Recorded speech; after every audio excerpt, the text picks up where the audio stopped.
Sam the Cooking Guy, and you're listening to the Barbecue Central Show. Some call him a fool, some even call him a douchebag, but I say Greg Rempe is the greatest thing to happen to barbecue since cavemen. Start the game!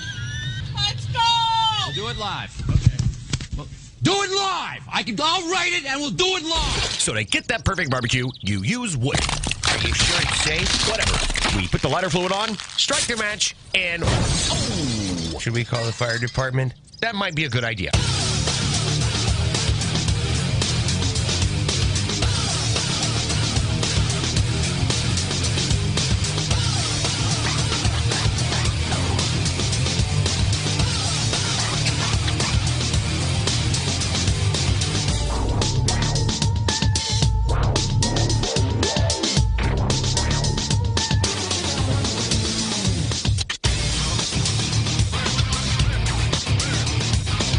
Hey, welcome to the really big Barbecue Central Show. This is a show that talks about all things important to the world of barbecue and grilling, originating from the Rock and Roll Hall of Fame city, Bomb City, USA, Cleveland, Ohio, the barbecue capital of the North Coast.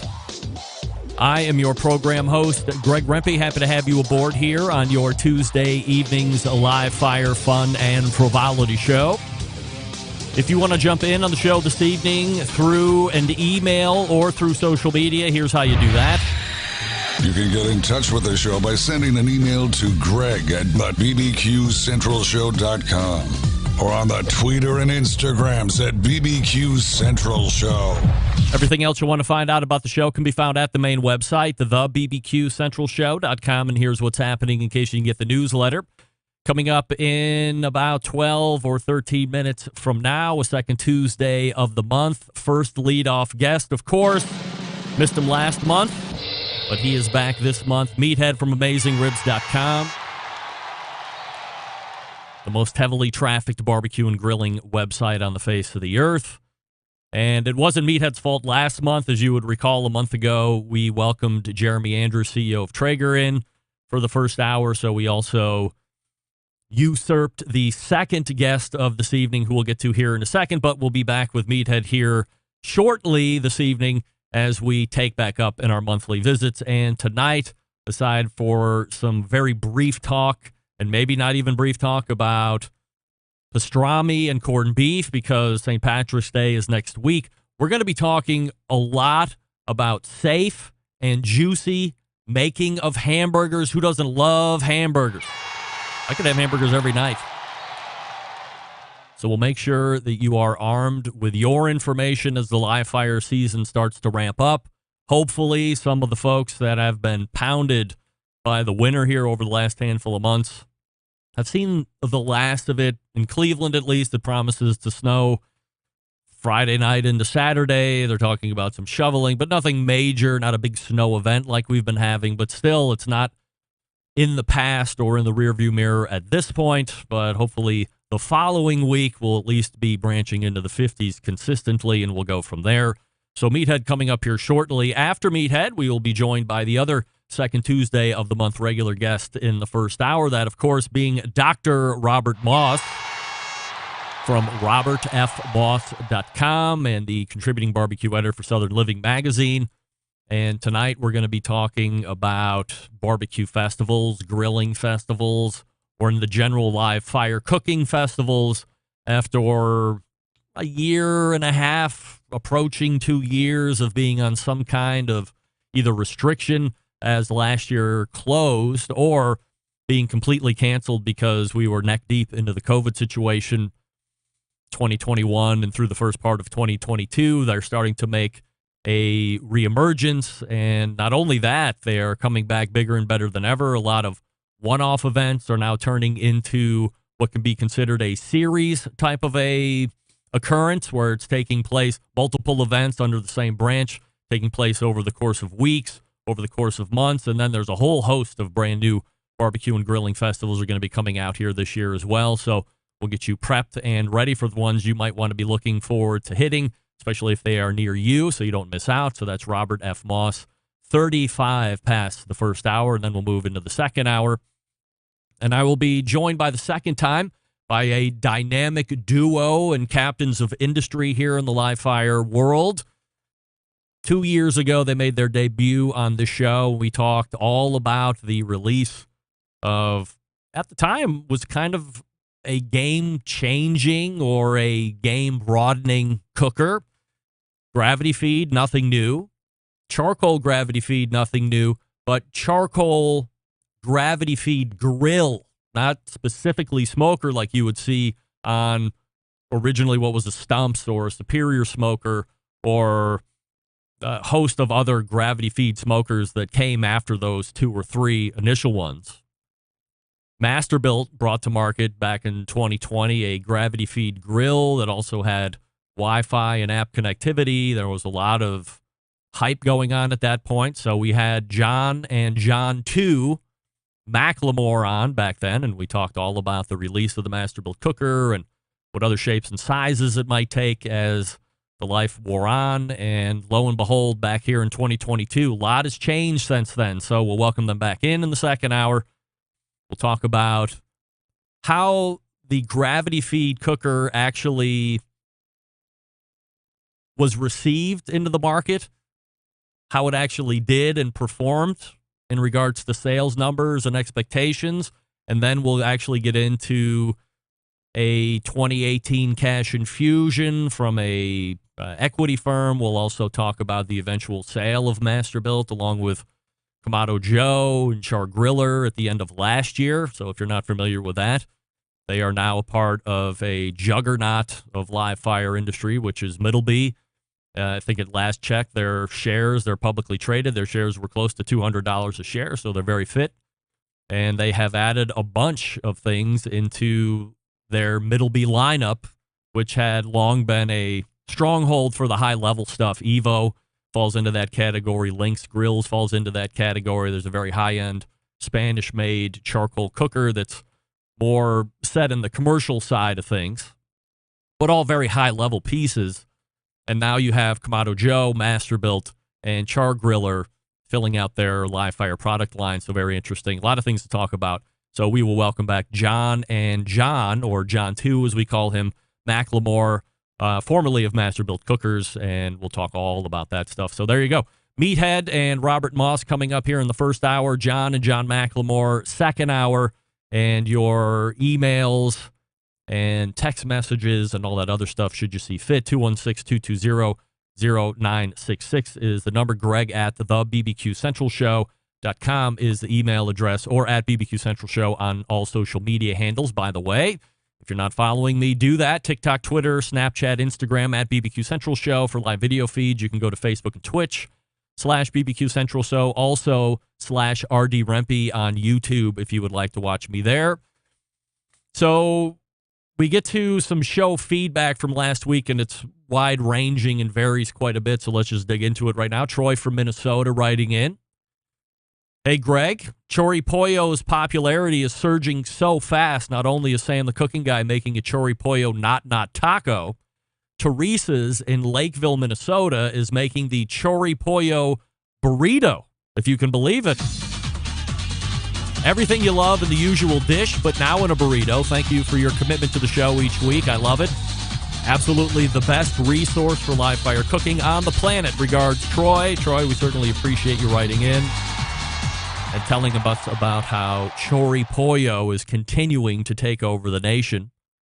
Once scoffed at is now a dish that people are actually seeking out across the country. So if you run across Chori Pollo, wherever it is in your neck of the woods, let me know about it. I want to know.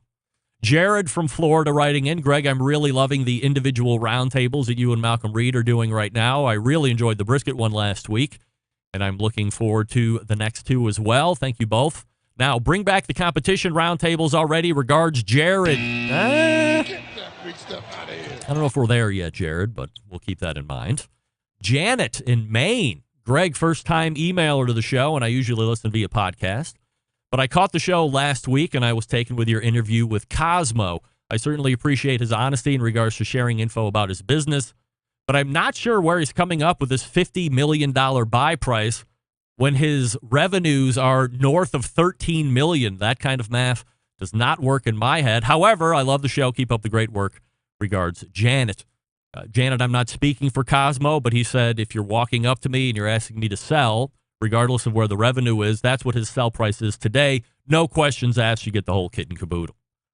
Tino in Texas writing in, Greg, Sam was drunk last week. Prove me wrong. Get that big stuff out of here. Matt in Idaho writing in, Greg, Sam, the cooking guy segment was great as usual. However, I noticed he seemed a bit more loose when compared to some recent appearances. Not saying it was bad. Someday, I hope to listen live and play the game that is sweeping the nation, as you say. What does Sam like best? So I have the opportunity of winning something cool that he is selling in his shop. Until then, keep up the great work. Love the show. Regards, Matt. Matt in Idaho, thank you for writing in. I can neither confirm nor deny that, as Tino put it, Sam was drunk last week. I don't think he was drunk. I think he was caught in the same time zone as I am, which is not traditionally the case. He's usually 3 hours behind me. And maybe he had one or two more than he would usually have. Who knows? It was a fun segment regardless, and Chris won a cast iron pan. That's all that counts. Let me talk to you quickly about the one-stop online shop for all things barbecue, BigPapaSmokers.com, a curated selection of only the best outdoor cooking and grilling supplies will get you in the path to better barbecue results in no time. Everything at Big Papa Smokers has been Pitmaster approved by Sterling Big Papa Ball himself, or Big Papa Ball himself, from the award-winning rubs and sauces to the American-made grills and smokers. They have something for everybody. We all know the popular championship rubs and seasonings. Flavors like Sweet Money, Cattle Prod, Cash Cow, all proven winners on the competition scene and in the backyard. Offering 13 perfectly balanced flavors that transform ordinary meals into extraordinary. Also, the owner of Granny's Barbecue Sauce. So if you're looking for a new go-to sauce, you're tired of what's existing out on the market now, you want something a little bit different, Granny's traditional yet powerful flavor remind us of why we fell in love with barbecue in the first place. And aside from the rubs and sauces, they're offering great charcoal and wood cookers for sale. You're looking for a versatile smoker that's easy to use? Check out that Mac 2-star General Pellet Cooker. Big Papa Smokers, the exclusive Mac dealer, even offering special packages. Not a fan of pellet smokers? Take a look at the Old Hickory Ace BP. It's the only charcoal smoker that Big Papa trusts on its competition trailer. If you're not sure of what grill you need, give them a call and ask questions. 877-828-0727. That's 877-828-0727. Or you can shop their website and peruse yourself, BigPapaSmokers.com. That's BIGPOPPA Smokers.com. We are back with Meathead from AmazingRibs.com. Right after this, stick around. We'll be right back. You're listening to the #1 most downloaded barbecue and grilling podcast anywhere. The Barbecue Central Show.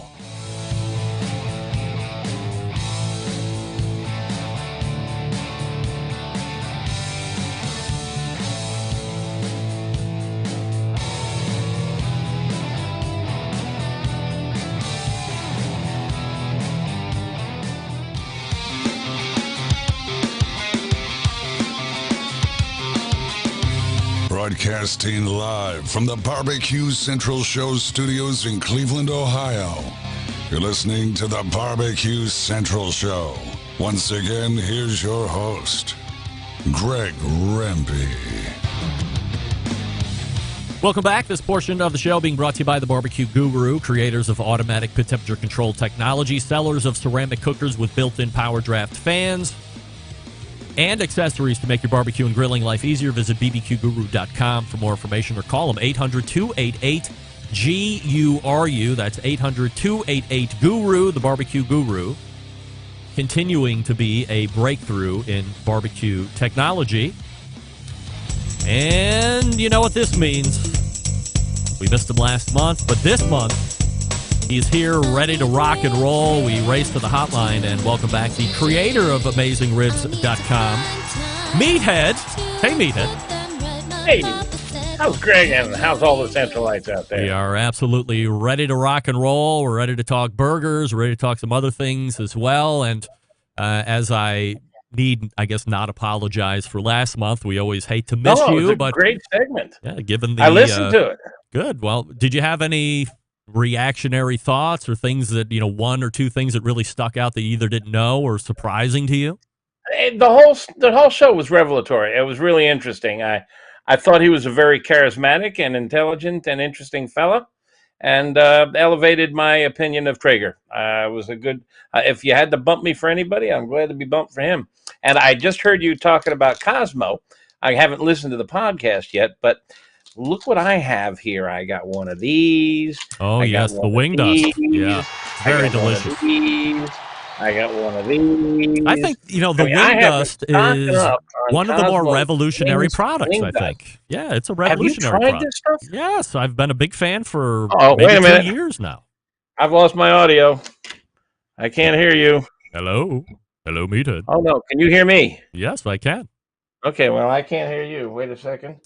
I'll see you were holding up that wing dust, and boom, there it went. I think I dropped one of these on the keyboard, and I lost audio. How could I have lost audio? Can you still not hear me? Oh dear. Well, I can't hear you. You're just going to have to listen to me. Well, how are we going to do this? This is weird. I got a better idea. Hold on. I'm going to disconnect Meathead. Look at this. Boom. Out of here. Get that big stuff out of here. How about that? That's not something I would normally do. However, in this case, boom. Out of here. That's right. I can't do an interview with somebody that can't hear me. I'm the guy that's leading the interview. I'm leading the guest down the primrose path of topics and agendas. Say something. Can you hear me now? Oh, for crying out loud. You can't hear me? Oh, this is outrageous. What could possibly have happened? I picked up these bags and I dropped them on my keyboard. Well, you can't hear me, so I can't even offer a suggestion. I'm not hearing you at all. Yes. Check your sounds. Check your system sounds. Of course. Is there an audio setup in this goofy system that you guys have? And of course, answer me, and I won't hear you. I'm writing him an email. This is funny. Like, he can see me moving and talking. He cannot hear me, but he's just going to talk anyway. So hopefully he's seeing the email come up. There obviously had to be some kind of a swap in system sound. Hey, why don't you play the ball for a minute? I'm going to check some system preferences. All right. And see what I did here. All right. Well, you just stand by there, and I don't know if I should leave the mic on, and then I don't want to. Oh, yeah. Did you hit a mute button? Well, no, he couldn't hit the mute button because then I wouldn't be able to hear him. Like the mic. Although I don't think he wears earphones while I'm looking at the mic setup now. I see the mic there by his face, but I don't see any cords running around. I think he uses speakers that are kicking back to him as we typically do our interviews. So, you can hear me now? I can hear you now. What happened? Okay. What happened? When I dropped the darn wing dust, Cosmo, I was about to say nice things about you, and the heck with you now. You just cut me off the air. That's right. The wing dust must have hit the sound, the volume control or something. I don't know. All right. Well, now we're back at it. So we're back at it. Sorry about that, ladies and germs. We're fans of wing dust. I was a big adopter of that here maybe a couple of years ago. Maybe it's even longer than that since it's been out. Yeah, it's very delicious. I love putting it on hot wings, and all the flavors are really good. They're loaded with umami, and they really amplify flavors. I've tried them on chicken and a bunch of other stuff, and I got to tell you, Cosmo, you got it going right there. I don't know what flavor scientists you're talking to, but I'd like to talk to them. he keeps it very on the down low with who he's using to package. I asked him last week who he uses. I didn't know if it's really funny talking to these guys and gals. It's sometimes people are pretty fast and loose with who they're using. They don't seem to care. I don't. So when people tell me right off the bat, I just figure that most people would be willing to share that information. I don't know if it's why it would be secret or not, unless somebody had an inkling that you were just going to say, oh, okay, well, that's where Cosmo gets his stuff done. I'm just going to go and ask for a knockoff of Cosmo's stuff, which I could see a lot of people doing. By the way, a lot of people do that anyway on a lot of rubs and sauces, in case you didn't know that. But he's not using some of the bigger ones that you could probably think off the top of your head, and he keeps it pretty private. So, and I could see, where he's pushing 13 million, 14 million in revenues, he might want to consider bringing all of that in-house. He's got to have the money to build a facility of some sort. So why not just become vertical, as they call it? Well, my instincts is that he's using some really top talented flavor scientists, that this doesn't taste like the kind of stuff a regular old backyard barbecue guy like you or me, or even some of the top Hall of Famers could concoct. Yep. There's some pretty clever ingredients in there that just really amplify flavors. They're just potent flavors, really strong. Something I wanted to touch base. You said we were going to talk about. I suggested to you that we talk about how to make great juicy burgers and make them safe at the same time. Yep. But I heard you in the intro mention pastrami, and that's a favorite topic of mine. Who are you talking to about pastrami? Well, we weren't talking to anybody, but next week is St. Patrick's Day, and I mean, I could certainly quiz Stephen Reichlin about corned beef and pastrami, but you are the foremost authority. You're the one that really got as close to Katz's delicatessen as you could probably get, and that's something we always like to talk about. So if there's something quickly you would like to share to make sure that we're going to have a great St. Patrick's Day, I'm all ears. I'd love to talk about corned beef and pastrami, and maybe we can come back to burgers next month, because I got some really good tips for folks out there. And let's just start with, before we get to the smoking and all that stuff, let's start with good old corned beef and cabbage, New England boiled dinner, the stuff that everybody traditionally cooks. That stuff is often way too salty. The trick to getting it right is, when you buy your corned beef, is to desalinate it. Open that pouch and get it into a bucket of cold water and change that water every 3-4 hours overnight. And that'll pull a lot of the salt out. And that'll make it a lot easier. Or if you don't have time for that, make sure when you cook it, you don't boil it. Boiling is 212 degrees, and that contracts the meat fibers and squeezes out the juice. And I know it seems hard to believe that you can get dry meat when you're sitting in a bucket of water, but you can, because the high heat squeezes out juices. So keep the temperature down to a simmer, 170, 180, 190 at the most. Keep the temperature low. It's going to take a long time to raise the meat up to serving temp, and you want the meat to be the same temperature of the water, at least 170 if you can, and use your thermometer for that. But if you're going to just go straight into the simmering water, then change that water a couple of times during the cook to get out the extra salt. And don't worry about that little packet of herbs and spices. They're not going to enhance the flavor at all. They can't penetrate the meat. You can just save those for some other use or throw them out. But simmer them low, and then don't put the cabbage and the carrots and the potatoes in right at the start. They'll disintegrate. Save them for later in the cook. The potatoes and carrots will take only a couple of hours, and the corned beef is going to take 3 or 4 hours if you're down around 170, 180. And don't throw the cabbage in until the last 45 minutes to an hour, and that'll come out just fine. You'll mark my words, you'll have the best corned beef and cabbage you've ever done if you follow that technique. You are a fan of both, but you're a much bigger fan of pastrami. So is there, what's the best method to get a great pastrami? Same idea. Start with, by the way, if you love pastrami, and I know all our friends in Texas are going to hate me for saying this, but I think pastrami is the ultimate expression of brisket. I prefer it actually to great Texas brisket. But you can start with corned beef, And that's a good place to start. Or you can buy a brisket and you can make corned beef out of it. And my website, AmazingRibs.com, has the technique for making corned beef out of pastrami. And it's really good and it's not too hard, but it takes a week or more. So start now. And are you using a whole brisket to do the corned beef? You can use any part of the brisket you want. You can use a whole brisket, or you can chop it into chunks. You can separate the point and flat. Or if you buy in the store, you'll notice often that they have some point on top of some flat.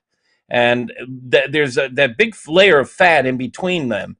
So you want to, when you get that corned beef, you want to trim off as much of that fat as you can. Nobody's going to eat it. And simmering it just makes it awful tasting and ugly. It's not like when you roast it and smoke it. But the same deal with the you start with the corned beef, and by the way, it's going on sale, so load up because I tried to buy some a couple of weeks ago, and it was expensive. Yeah. So get it now when it's on sale. Load up. It freezes just fine. So to make great pastrami, you start with the desalination process. Just put it in a bucket of water, 6, 8, 12 hours. Change the water every 3-4 hours. That pulls out a lot of the salt.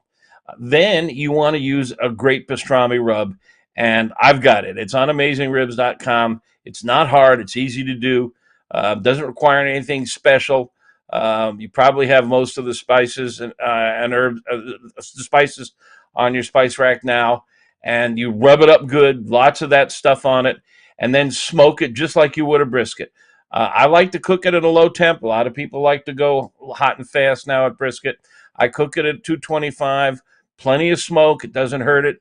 And then get her up around the 150, 160 range. When you've got a nice dark color on it, wrap it in foil, or if you prefer the butcher paper, crimp it tight so that moisture and it doesn't evaporate. You don't want it to evaporate. That'll slow the cooking. And bring it on up to 200 to 210, and you can finish it in the oven once you've wrapped it. You don't have to keep it on the smoker, and it is just awesome, just awesome. And then I prefer to make a Reuben sandwich out of it. I mean, you just technically a Reuben is corned beef, but you're starting with corned beef. You're turning it into pastrami. Make a Reuben sandwich out of it. And if you're not quite sure how to do that, of course, we got the recipe on our site. I love this stuff. I make it all the time. Fantastic. Just wonderful food. When you wrap it in foil or you wrap it in butcher paper, between the two, do you have a preference? Do you find one yields a better product? You know, I've gone back and forth on it, and I've watched the videos and everything. I don't have a preference. I think everybody out there does. And if you prefer one over the other, go for it. I typically use foil because I just have it around, and it's easy to crimp tight. And I want it tight. There are a couple of things that happen when you use the Texas crutch, which is what they call when you wrap it in foil or butcher paper. You're reducing the evaporation. When meat is sitting on the cooker, and it's hot in that cooker, whether it's just 225 or you're taking it up to 300, moisture evaporates. A lot of it. You can lose 20, 30% of the volume. Moisture evaporates, and that evaporation cools the meat. And that cooling slows the cook, which is nice because the slower the cook, the more tender it's likely to be. You're breaking down your connective tissues. But once you start getting up to a certain color on the exterior, you got your bark the way you like it, it's starting to tenderize. When you wrap it in foil, if you wrap it tight, you've stopped the evaporation. And now you're getting a puddle of liquid down in the bottom. So you're actually doing a braise. And braising is a classic old French technique. Very good for tenderizing. Of course, it mucks up the bark somewhat, but you can patch that back together by taking it out of the foil at the end of the cook and throwing it on a hot grill for just a few minutes to firm up the bark, or in the oven on the broiler or whatever. You can firm that bark back up pretty good. A lot of people say that when they're using butcher paper, or the biggest win to butcher paper is exactly what you said. You are able to maintain the bark. It's not, some of it isn't washing off in the foil. And I guess that's a classical Texas way, but I guess in this instance, this isn't about Texas at all. You want to keep those spices and all the flavoring out there. So butcher paper might be the better way to go. So you're not washing any of that off. Try it. If you've got a preference, it'll work fine. I use foil because I know I can crimp it tight. Yeah. And I want it tight, and that speeds the cook, gets the braising done properly, and it works just fine for me. I don't compete, so I've never really made a deep study of it. So then we're slicing pastrami thin, and then are you a sauerkraut guy, Swiss cheese? Cross the grain, of course, just like you would a brisket. Cross the grain. Always with brisket, cross the grain. I love to do a Reuben sandwich, which would be a brown mustard, sauerkraut. Now, there's two kinds of sauerkraut. You can get the fresh sauerkraut, which usually comes in a plastic bag in the freezer or in the refrigerator section, and there's canned sauerkraut. And I don't recommend the canned sauerkraut. It's horrible. It's mushy. It's just not very good. Get the fresh, which is crunchy, like cabbage, and you want to squeeze out the moisture. You can just squeeze it out with your hands or use a potato ricer. A potato ricer works great. It's like a giant garlic press, and it won't break anything. You just throw it in the hopper and squish it down, and the juices come running out because you don't want a lot of liquid on this sandwich. And then if you like, put a little slice of Swiss cheese. Oh, yeah. And pop it under the broiler, melt that Swiss cheese, or melt the Swiss cheese and warm the meat. And a good rye or a marble rye is the classic presentation. It's just, I think it's the best sandwich on earth. Are you not a Thousand Island dressing guy? Yeah, you can. I have something I like. I make Thousand Island dressing, and I make it with a red Kansas City style barbecue sauce rather than ketchup. Thousand Island typically is ketchup and mayo, roughly 1-to-1, with a little pickle relish, and you can vary the proportions. I use a red barbecue sauce, which has got a little extra flavor to it. You a kimchi guy? No, I'm not. I've never. Like you don't like it, or you just never try it? I've had it. I don't know if I've had really good kimchi. I know people who love it, really love it. Yeah. It's a little too hot for me, and I'm not crazy about the flavor. But if you are, why not throw it on a Reuben sandwich? I just got introduced to it maybe 2 months ago or 3 months ago. I had my first jar, and I liked it a lot all by itself. And then Malcolm Reed had told me, he's the one that told me to try it in the first place, and said it's really good with like a medium rare piece of beef and kimchi on the side. And I was like, no way. And so I just tried that the other night, last Friday, and it was outstanding. So once again, Malcolm Reed steering everybody in the right direction. But maybe that would change your fancy, perhaps. He's such a smart guy. Yeah, I'm such a huge fan. You know, there's so many really smart people in this world, in the barbecue community, and he's right at the top. Meathead, if people have questions about pastrami, corned beef, we just go to AmazingRibs.com, correct? Yeah, I mean, I have fallen in love with this stuff, as you can tell. Yeah. And I have the whole process for making your own corned beef from scratch.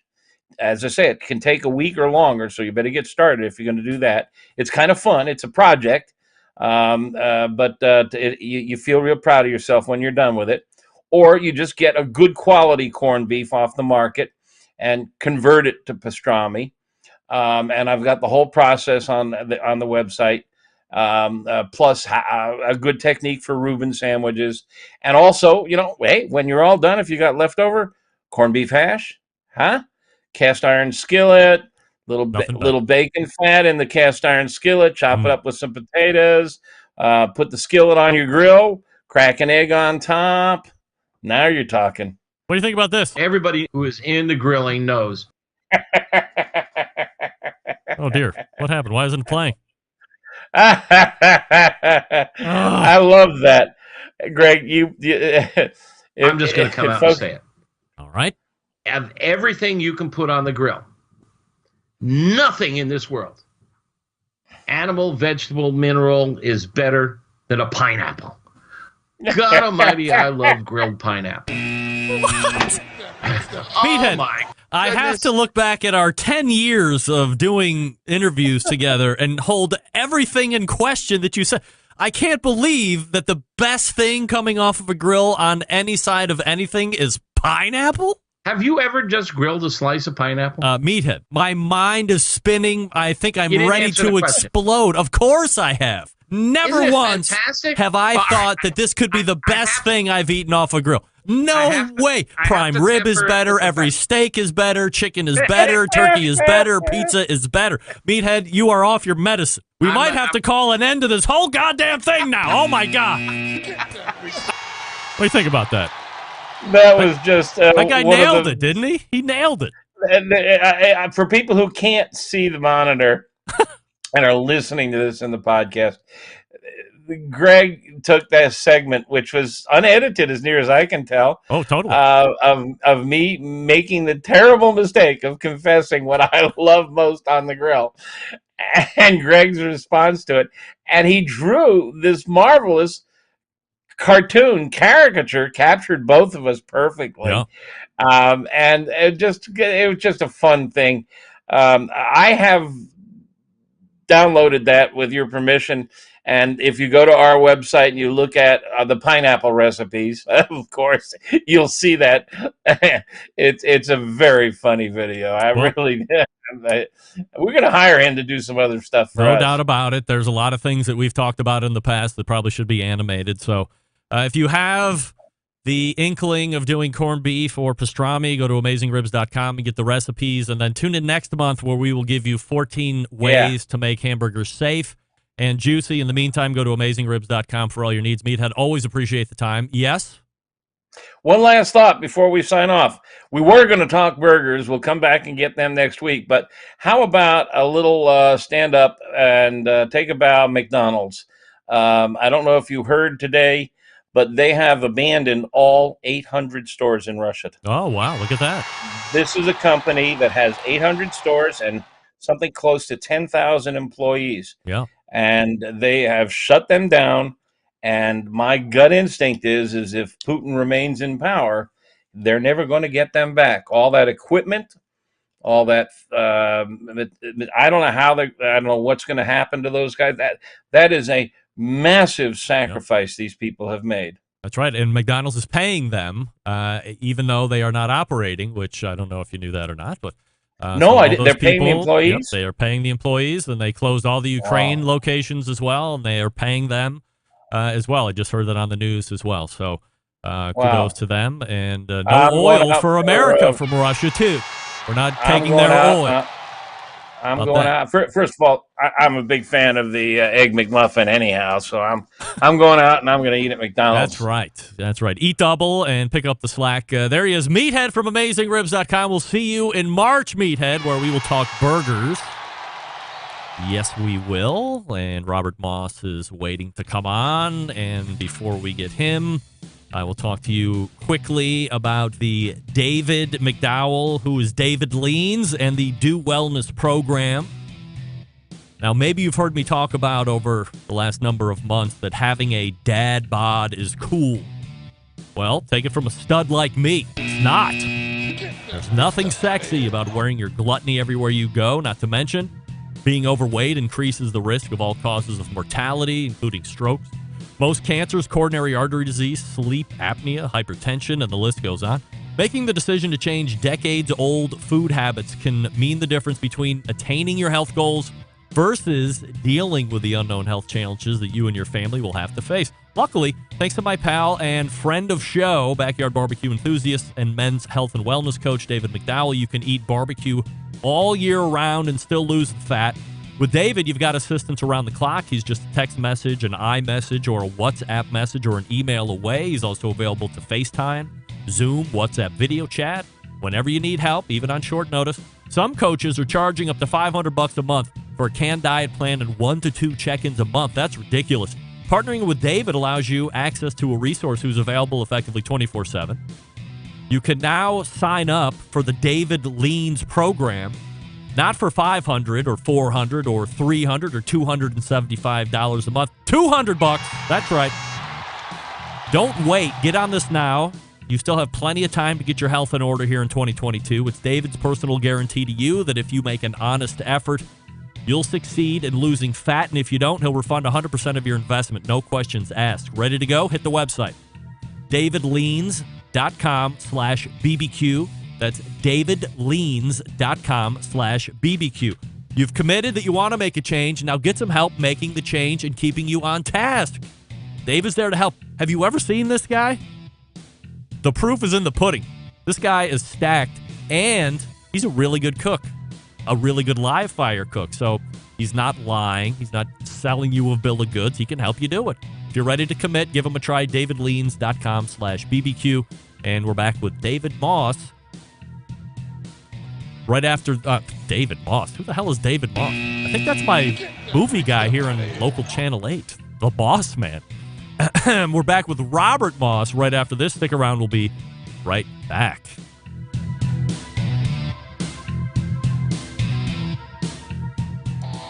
Howard Stern, Jim Rome, Dan Patrick, and Greg Rempe. The Mountain Rushmore of talk show entertainment. Now, let's get back to the Barbecue Central Show.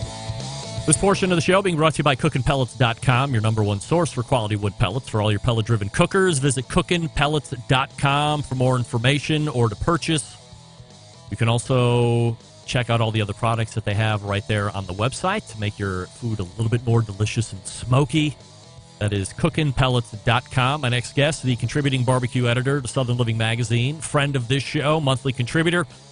We race to the hotline and welcome back Robert Moss. Hey, Robert. Hey, Greg. How's it going? I just did a quick check, and David Moss is Channel 8, local Fox affiliate TV, Channel 8, like a cooking guy, but he's also known for doing really bad movie reviews and the really bad Zoom movie interviews that people have been forced to do for those press junkets, so I apologize for that. Well, that's okay. I don't know him, so we're fine. Yeah. Meathead just talked about pastrami and corned beef, and I know last year we debunked who the oldest smokehouse in the country was, of course. But are you a St. Patrick's Day guy? Is that something you get down on? Not particularly. Not anymore. I mean, I was much younger. But once you get to that point where you're drinking beer all day and in the streets, green beer and all that, St. Patrick's Day sort of lost the appeal to me. So. No, not. I don't get much into it. In fact, I'd sort of forgotten it was coming up until I heard you guys talking about pastrami. What I think is interesting is how much everyone now associates pastrami with St. Patrick's Day, and pastrami has nothing at all to do with Ireland. It actually is. Comes out of the Jewish deli tradition in New York, and then from there, from Eastern Europe and from the Mediterranean. So, but these days they're both made with a similar cut of meat, which is brisket, but historically they diverge quite a bit. Robert Moss joining us here on the show, robertfmoss.com, his website. Robert, before we talk about the topic at hand, last time you were on, we were promoting the upcoming release of the book, and of course we missed last month, along with Meathead's first segment because of Jeremy Anderson in the beginning of February. But now that the book has been out, do you get any feedback from the publisher on this, or is it a little bit different because it's not like a Random House or somebody else like that?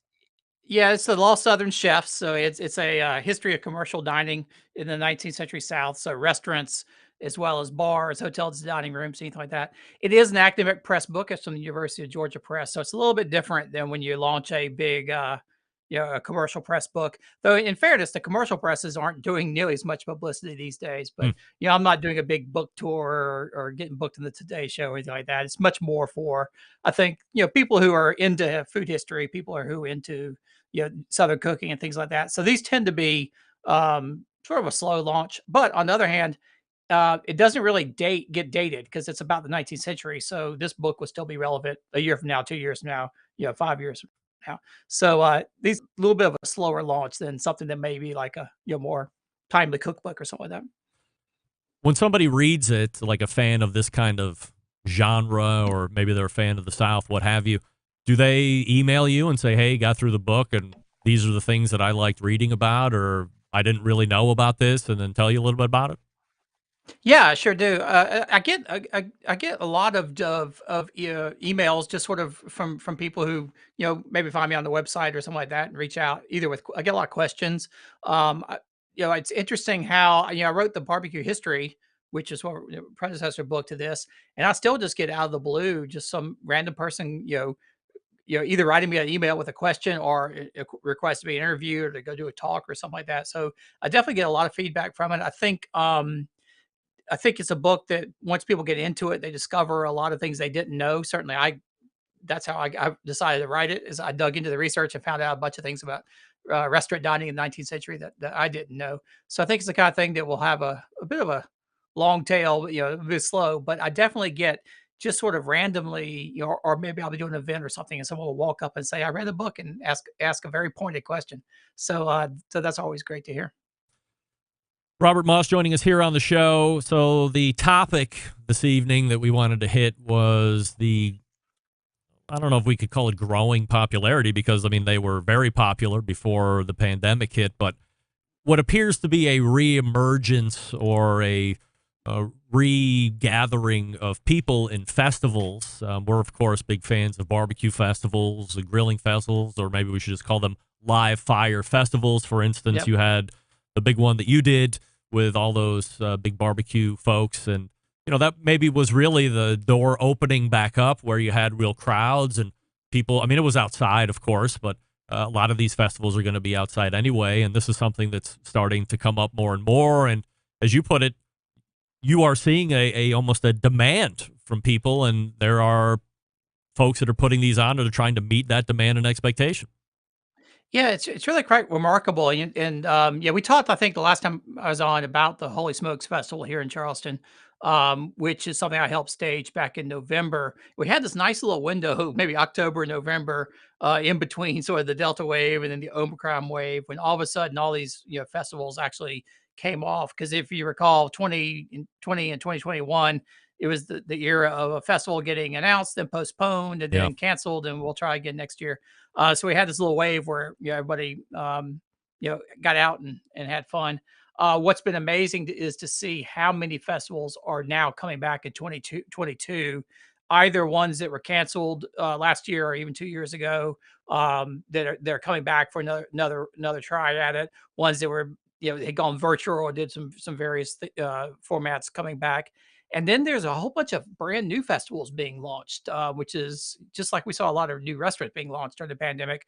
There's a lot of new folks who have decided that we really want to draw attention to our particular town, our particular barbecue community, and are staging brand new festivals. And I was just from my Q Sheet newsletter, I was just updating the event listings for the issue that came out today, and I was amazed at how many new ones are out there. I only listed ones through I think June, but if you start looking out in the fall, there's just like a whole raft of festivals. And so I would say not only is it coming back, I think it's actually a good bit bigger and more barbecue focused even than before the pandemic.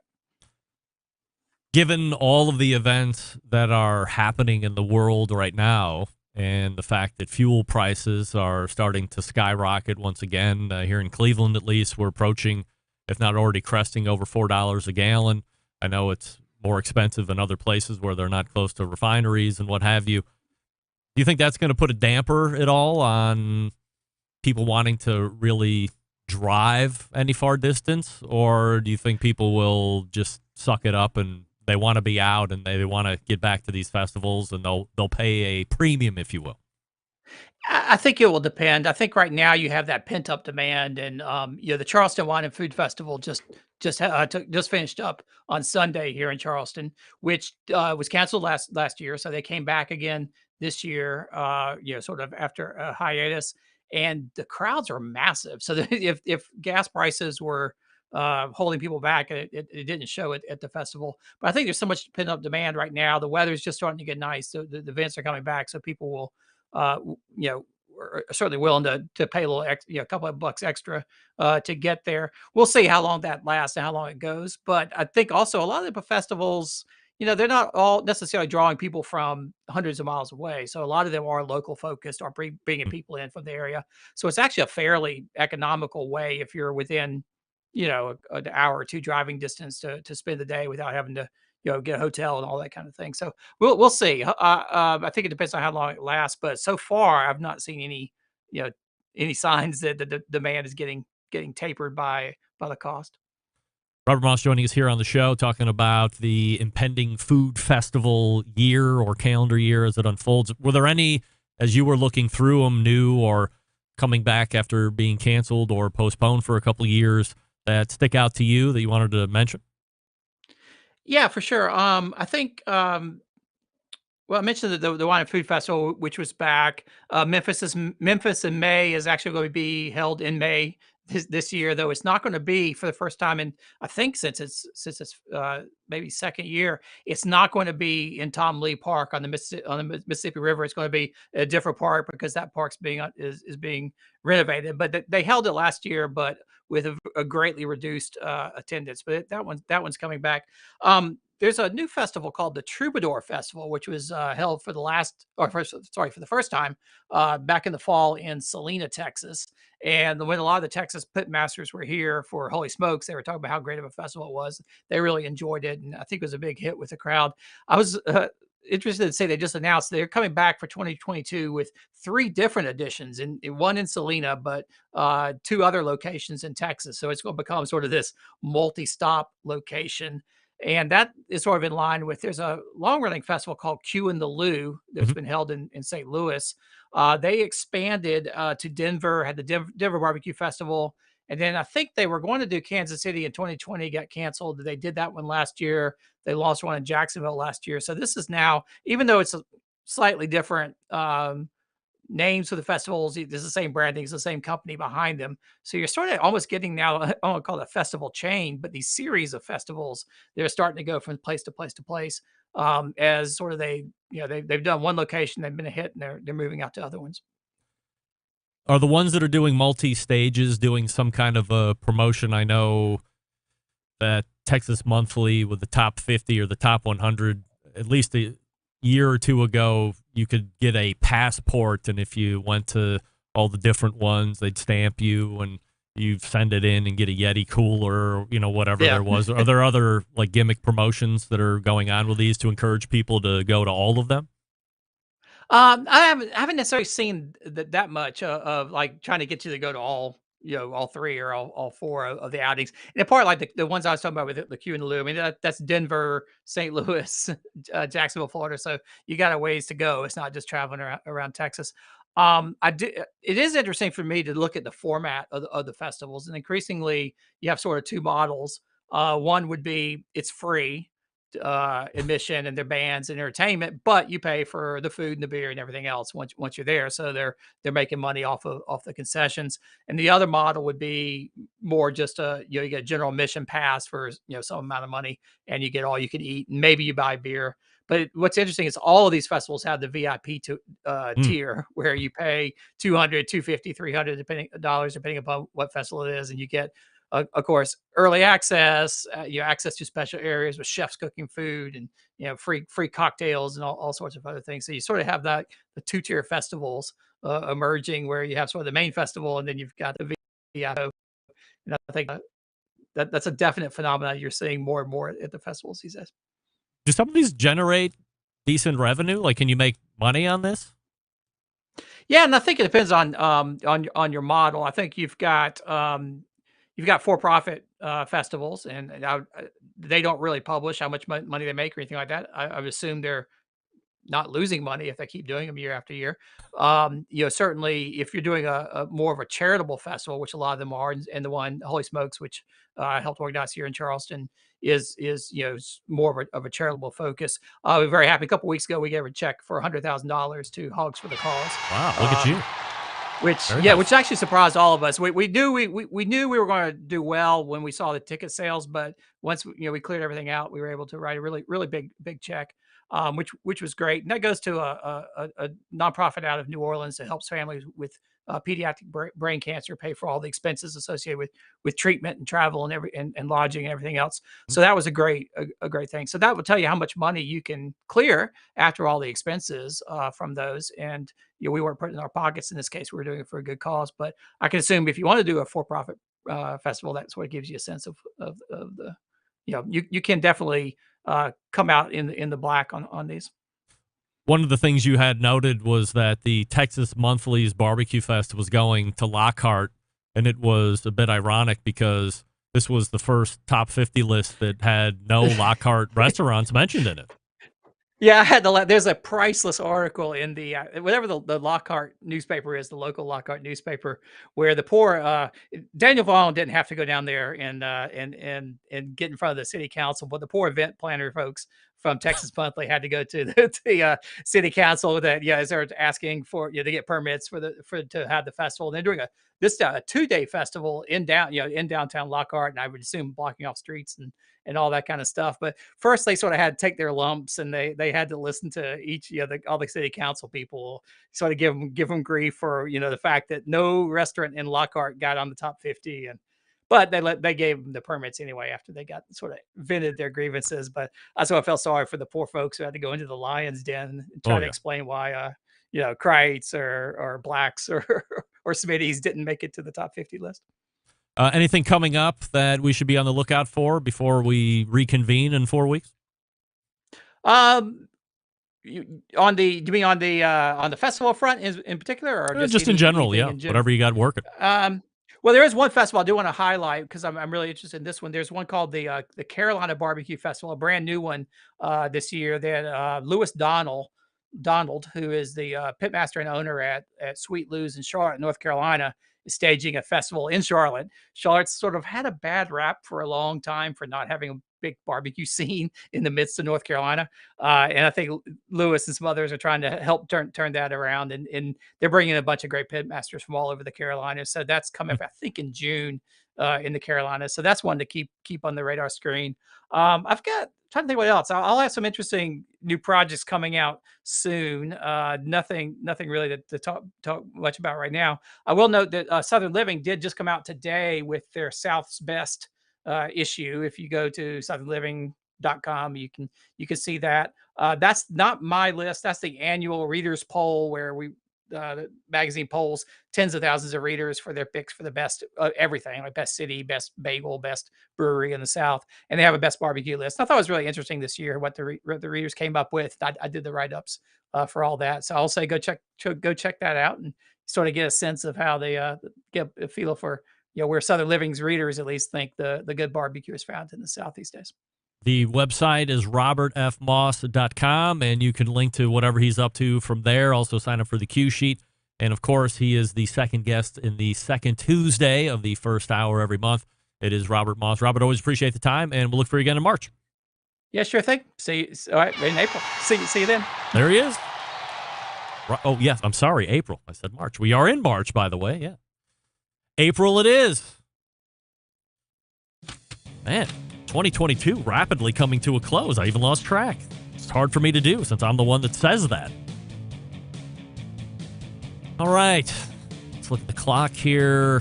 I'll talk to you quickly about Green Mountain Grills before we close out the first hour. A choice line or a prime line. Choice line, get one size option. That's the Daniel Boone size. It's good for pretty much a small to medium-sized family. It can really put together a lot of food, no problem. It accommodates the pizza oven insert that you may or may not know about. Prime line gets you one additional size up, the ledge and the peak. You also, with the Prime line, get some additional Wi-Fi features, app controllability, peek in windows on the main cooking chamber, and pellet hopper, 2 internal meat probes. All the cool stuff that you might want to bone out a couple extra $100 for. Plus a little bit more of a sturdier and more robust build on the chassis. You also can opt for the Trek if you want something to take with you on tailgates or if you're a camper, whatever it is.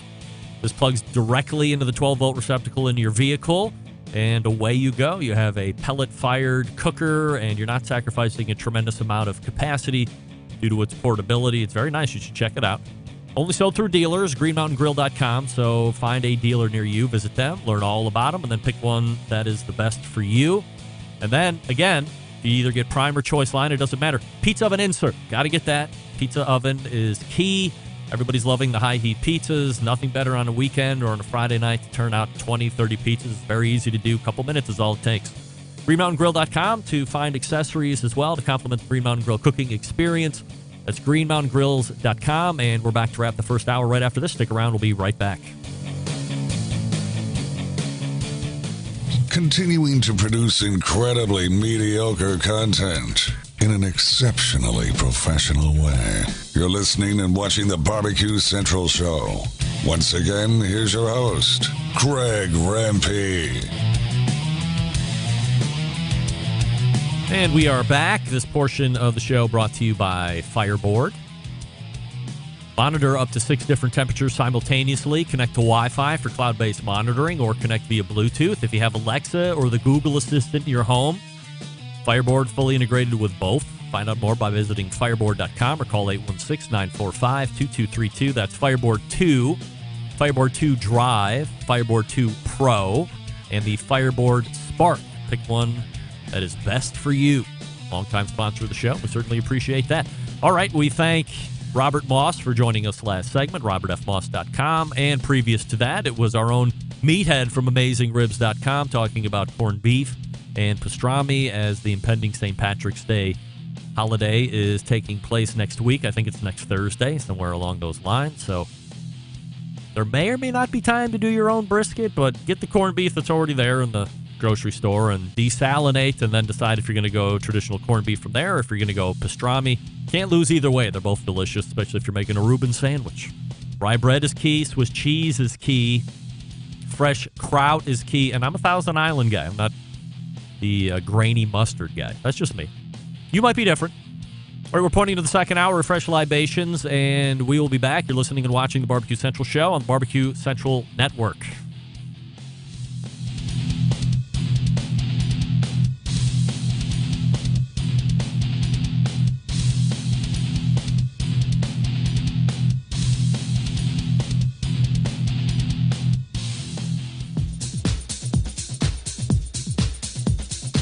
Happy to have you aboard here for the really big barbecue show. Boing.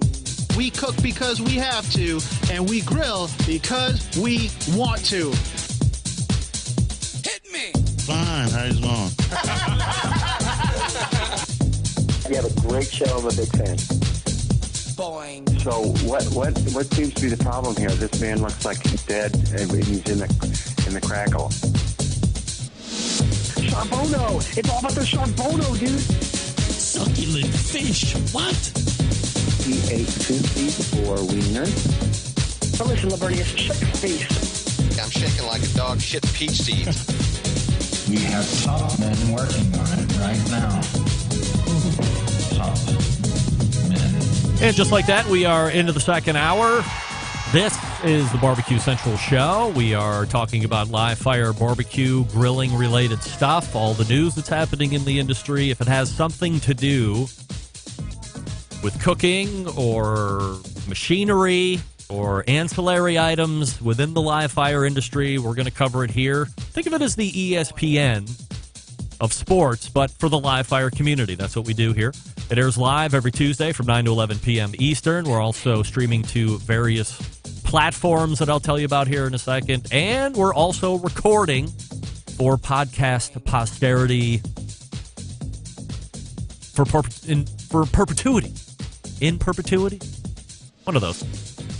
Still to come in the show tonight, John and John McLemore, or John and John 2 McLemore, depending on how you know them. Former owners over at Masterbuilt Cookers. Don't forget, you can follow me socially at BBQ Central Show on Instagram, Twitter, TikTok, and Snapchat /BBQ Central Show on Facebook and Twitch /RD Rempe on YouTube. I would say that we're live on Clubhouse, but I didn't fire it up this week. Totally forgot about it. So we are not... Andrew, you are not on Clubhouse. That's my bad. I hate when people say that. That's my error.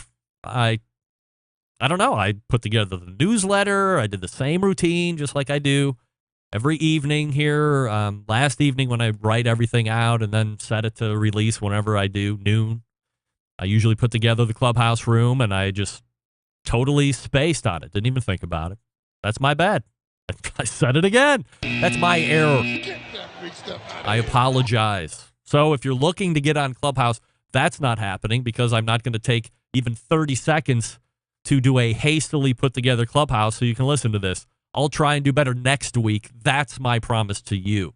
You can also get an ad-free podcast feed experience one of two ways. You can become a patron over on the Patreon page, which is patreon.com/BBQ Central Show, or you can subscribe right there through the Apple Podcast app if that's how you get podcasts. There's a little banner on there. Click on that, subscribe, and away you go. Or just get it the way it is, how you've gotten it for the last 14 years live and 2 years plus that. Coming up on the best moments of the Barbecue Central Show in 10 minutes or less this Friday, episode 219, if you can believe it, March 15th, 2016 is when this show aired. My guests this time around were the co-pit masters of a team called Los Slow Cookers. That, at the time, was made up of Wade Carpenter and Luis Fernandez. They were on quite a hot streak in Texas back in 2016. I believe they had strung 2 grand championships together, and they were big fans of the show. And at the time, now this was 6 years ago, they had quite a audio setup. They had real microphones. It was, although one of the guys sounded really crappy right off the bat, so they actually had to do the microphone passing back and forth. So I think one might have been on the fritz, but we did a big sound check in advance, and there was a lot of great things that were going on there. So 6 years ago, making audio strides, some of my guests were, not like the demand that I make of my guests nowadays, but it's nice to see that even all the way back then, some folks cared about the sound and the look, and I think you'll enjoy that conversation that will show up in the feed on this coming Friday. And don't forget, if you want to hear a guest or segment that might have been lost in the archives, you would just like to hear again, email John, the executive producer of the show. Let him know what you would like to hear. Maybe you reference a guest or a particular time or something that he can key around, and then he'll do his best to meet your expectation. And his email is john@thebbqcentralshow.com. Now, many of you asked me over the course of the week through direct message and emails, some of you text messages that know me like that, and wondered if I took Sam the cooking guy up on his offer to call him after the show to get the inside scoop on this new cooker he alluded to last Tuesday. And the answer is yes, I did. I called him to try and take him up on that. I don't know if it was an offer or if he was just throwing it out there, whatever. He put it out there. I latched onto it. Immediately the next day, I called him and said, hey, I'm calling for my secret update.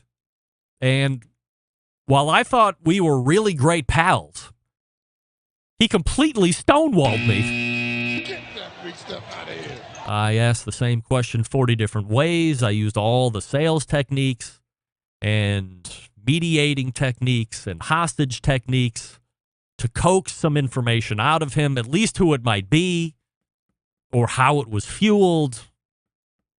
And he rebuffed me at every turn, talking about, look, I want to tell you, but I signed these NDAs, other such legal nonsense. So eventually I relented. However, this does not change the fact that whoever this company is has missed out on hyping this cooker on the really big Barbecue Central show. How big of a flaw is that? And I know. Rempy, sour grapes much? Yes. Much sour grapes. You do realize that before last year, when semi-famous Dave Anderson blew his load all over our collective faces right before the 2021 Hall of Fame announcements, Barbecue Hall of Fame announcements, that the Barbecue Hall of Fame folks came on the show to announce the Hall of Fame class for that year exclusively before anybody else knew it. They could have leaked it out. Hall of Fame could have leaked it out to news media. They could have just put it on their own websites, their own social channels in advance of the show. They kept it very tight to the vest. They come on, we want to do this exclusive. We want you to have the first right and have it announced over your show because that's how much we think of it. That speaks volumes. So come on, grill or smoker maker, wise up. Get with the smoke show. How dare you? How dare you? You could even come on. We could do a segment. Guy the Cooking Sam saying it's the outdoor gas oven. Relax. Well, I know it's not that. I saw the release for that one. There was no NDA. They were inviting everybody to come look at that thing. I think it was called The Cruise from Charbroil. Which, by the way, I've reached out to the folks at Charbroil's countless times to have them come on and talk about this, which leads me to believe that this is purely speculation. Maybe they've run into some kind of issue with manufacturing or deliverability or parts. I know I'm running into a part situation on a daily basis with the truck side of things. I don't know how much in common parts trucks and grills are sharing, but I would imagine there's a few. There's electronics in trucks. There's electronics in grills now. So that's troubling on its own. But I know it's not that because I saw that being unveiled. I knew all about it. I was invited. This one is being kept under mega wraps. I've touched base with top men in the industry and top women in the industry and said, hey, do you know of anything new coming out at the end of the month? These are pretty connected people. And to a person, they said, we do not Andrew, you are not know anything about anything. They don't know anything about anything. So now I just have to bide my time and wait it out here for the next 28 days until I tune in to Sam the Cooking Guy's video on that day to see who's bringing out a new cooker. Certainly we could guess. But without getting confirmation, why bother guessing? It's no fun. I have an idea. I'll say it like that. I have an idea of who it might be, given some new it's not a promo for anything specifically cooker related, but it's promoting the brand. So that's making my hair stand up on end, but I'm not going to put out any names because I don't want to be wrong and then just be given unmerciful poundings by the Centralites about how wrong I am again. Quick update, by the way, on Ronnie Lott's Twitter search. I mentioned that last week because he was on the Best of show. I saw him on Instagram, and I asked if he is not on Twitter anymore, and he did confirm, and I quote, I removed myself from that communist platform. So if you want to get in contact with me, get at me on my Instagram. That from Ronnie Lotz. Also, while this won't matter to most of you, if you're located in or around Cleveland and you have access to the Heinen's chain of grocery stores, make sure you visit the meat counter because they have really amped up the level of their expectation at the meat counter. They are now offering prime grade ribeyes and strips. 28-day dry ribeyes. That's not enough dry age for me. But maybe for some of you. And they also have a selection of Wagyu beef. Or perhaps you say Wagyu.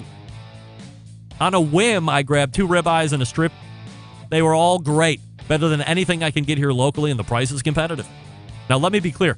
Not better than what I get from my man Kevin Green at the butcher shop, but in a pinch, I can run 30 seconds up the road to my Heinen's and grab prime steaks that are great. And again, competitively priced. So well done, Heinen's. If you are nowhere near where I am locally, it doesn't mean anything to you. Just trying to help out the folks that are local. All right, John and John McLemore are in the green room. We'll get to them here in just a second. I'll talk to you quickly about Primo Grill. What do we love about ceramic cookers? We love that they're fuel efficient. We love that you can achieve low and slow temperatures for traditional barbecue meats. We love that you can get rip-roaring hot for high-temperature grilling of steaks or other thin cuts. But what's missing in the everyday ceramic cooker lineup? The real ability to do true two-zone cooking. Two-zone cooking, very important to both professional and backyard cooks. It's the best way to manage a fire and cook with confidence. However, getting a two-zone fire in a round ceramic cooker, not very realistic. Why? Because it's round.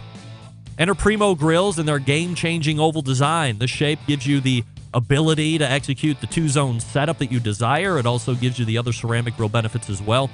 Really, when you break it down, there are more than 60 different ways to configure the Primo cooker, so you don't have to be limited by anything other than your imagination. They have the Primo Grill rotisserie accessory. They have the pizza grill accessory. They also have the half drip pan. They have the rib rack. Accessories coming at a rapid pace.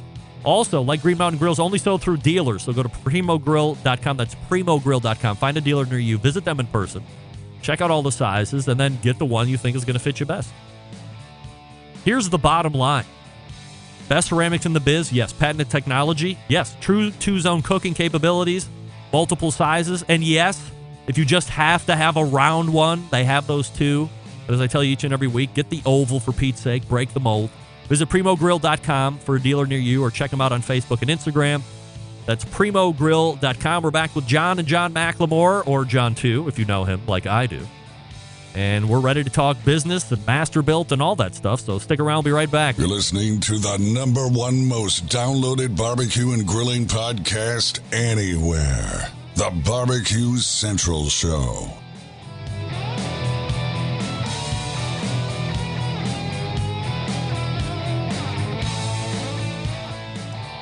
Howard Stern, Jim Rome, Dan Patrick, and Greg Rempe. The Mountain Rushmore of talk show entertainment.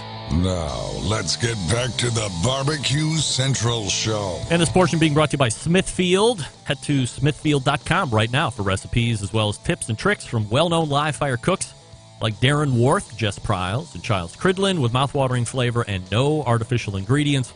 Smithfield Fresh Pork is quite simply the finest pork money can buy and is the trusted choice of top cooks for use at competitions and at home. That's smithfield.com. My guests in the second hour made their debut back on the show middle of 2020-ish, and at that time they were the owners of Masterbuilt Smokers, and since then things have changed a bit. We're going to talk about that tonight, so let's go ahead and race to the hotline and welcome back John and John McLemore. Gents, how are we this evening? Yes, sir. Good. Greg, how you, buddy? I am absolutely fabulous. Appreciate you guys making time here for the second hour. We have plenty to get to, and as I had mentioned last time, by the way, for the folks that are just listening and just joining us for the first time, maybe didn't take in the first interview, if you're looking at your screen, John 2, who is the younger John McLemore, is off to the left. I would say he's the guy with the beard, but guess what? Everybody's got a beard going on over there.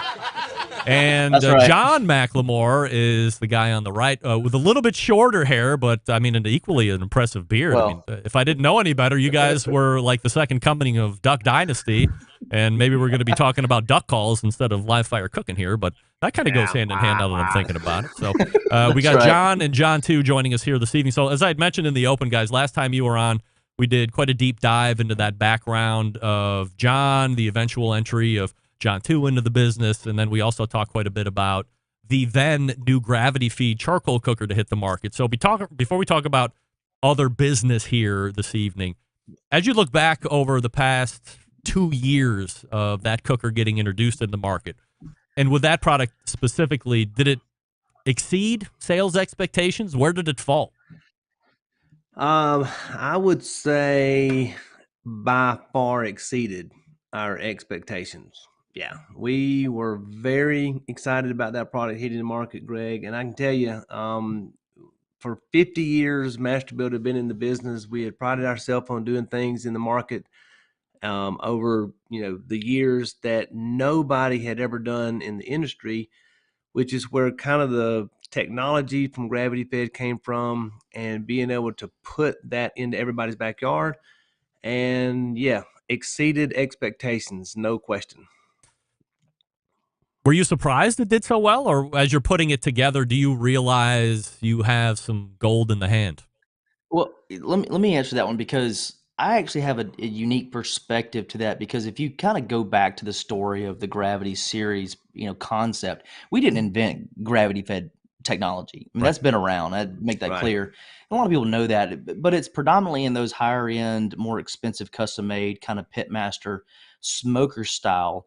Nobody's ever made it into a grill, for one. Nobody's made it into an under $1,000, $2,000 product that the everyday consumer, and made it simple.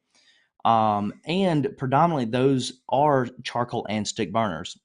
With that being said, I have a unique kind of perspective on it, because I was a little bit of an outside man looking in on that project when it first sort of came to light. Dad was, CEO of the company at the time and was really involved in that project. I was actually in another department. I would say it was above, what was the word? Expectations. It was above expectations because he didn't graduate from school. I didn't. It exceeded expectations is what you're looking for. Of course. I couldn't think of the dang word. It exceeded expectations because not that we didn't think it was a great technology or a great idea.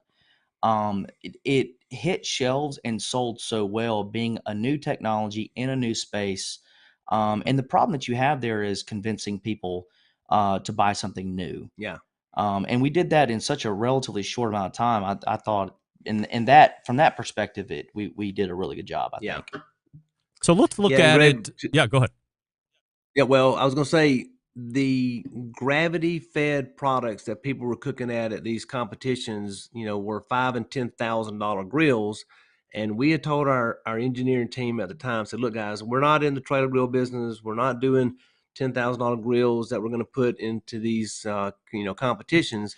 If you can put this in everybody's backyard and allow this to not only smoke but also grill, you can move forward with the project." So that's really why we decided to do the product. And I'll tell you, 50 years in the business, I still use our turkey fryer. I still use products that we've put on the market for our own personal use. And if I'm going to charcoal grill, I'm going to use a Gravity. You mentioned people being able to use it in multiple ways. The traditional gravity fed, it's a stump smoker. It's a superior smoker. It's at least in this portion of the world that I'm covering, you consider gravity fed a smoker to some degree.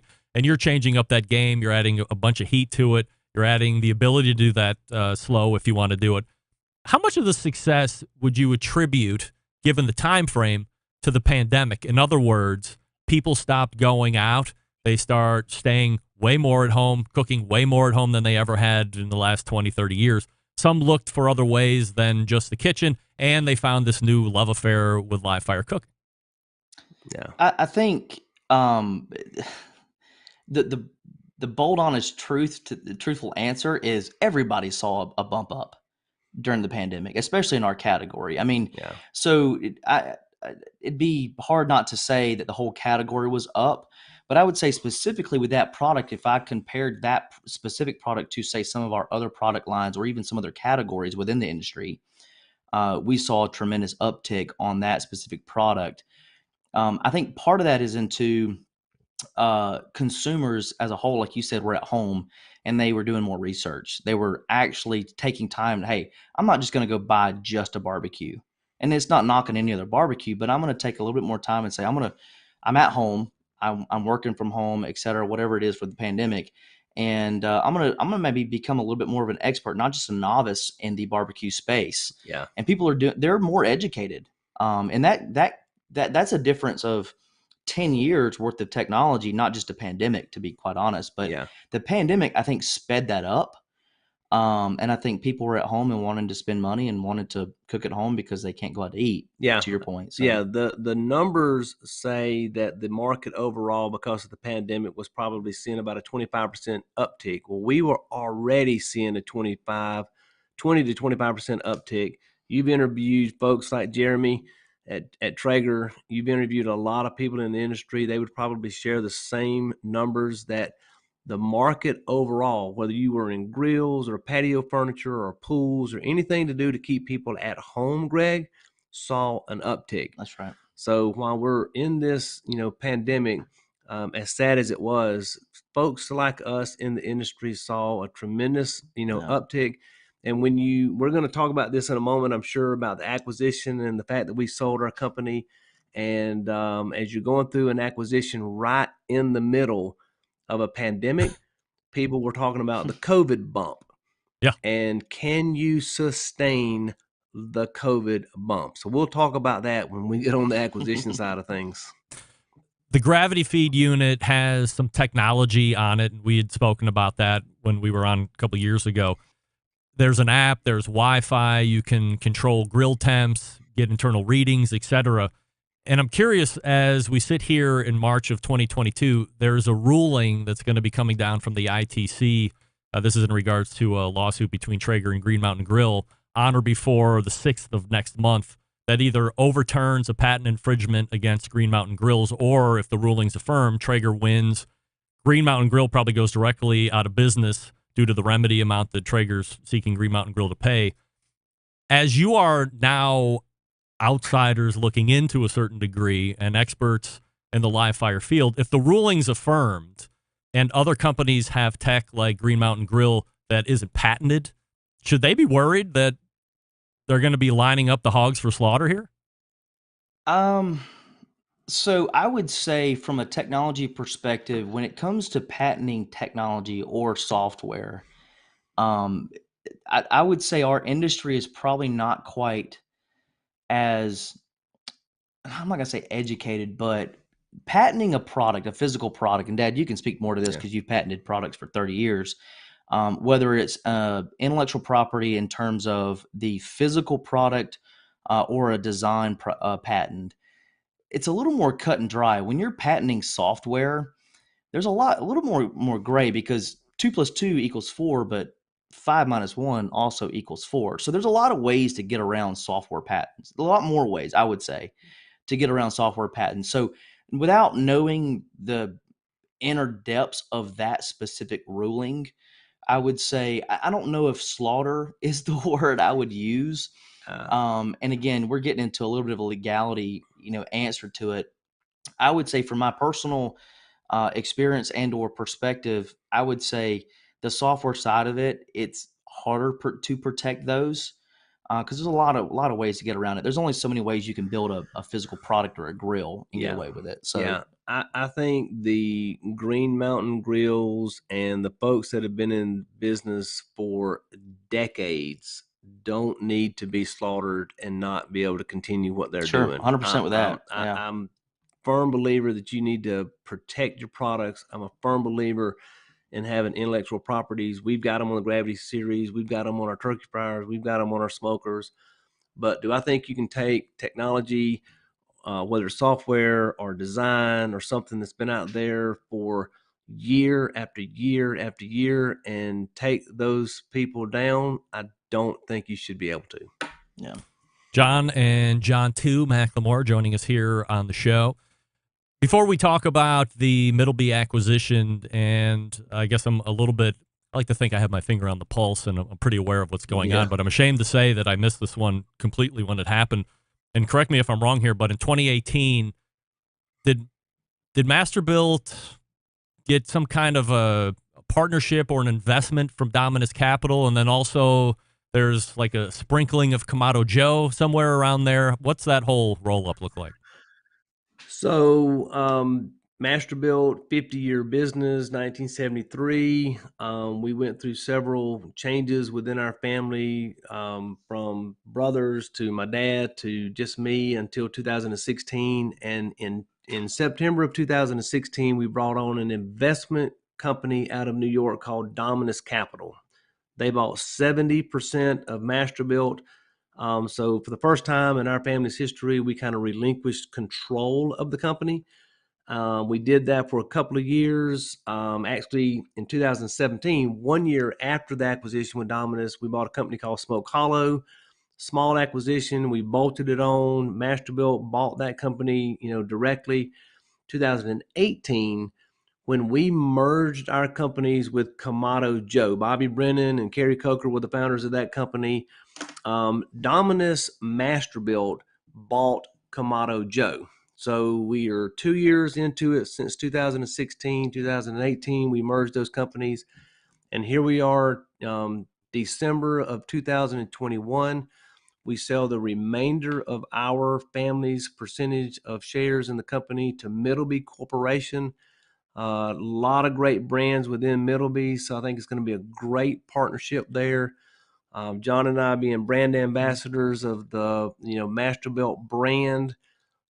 Super happy to be continuing that legacy. Yeah, it's been a journey for sure. So we'll dig into that here over the next handful of minutes here. So I apologize if it looks like we're rehashing a little bit, but No problem.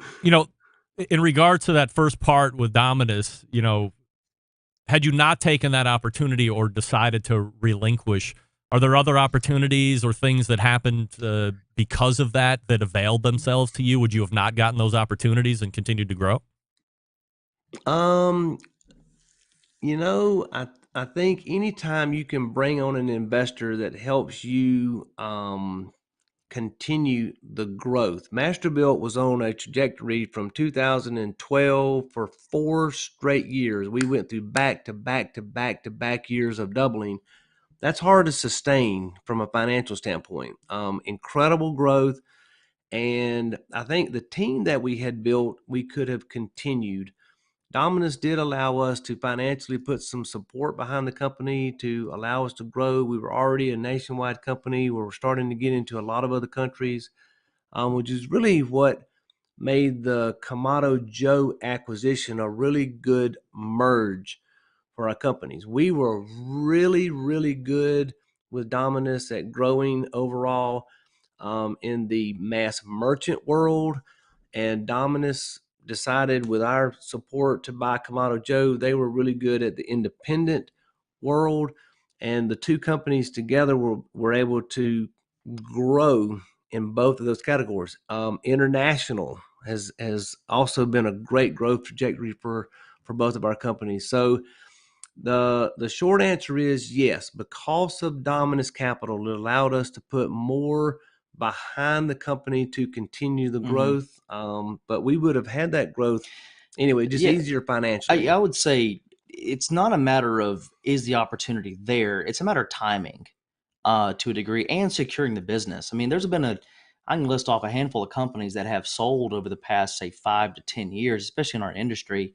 And I mean, Jeremy would openly say this. I would imagine at Traeger, would they have grown as fast had they not brought in an investor?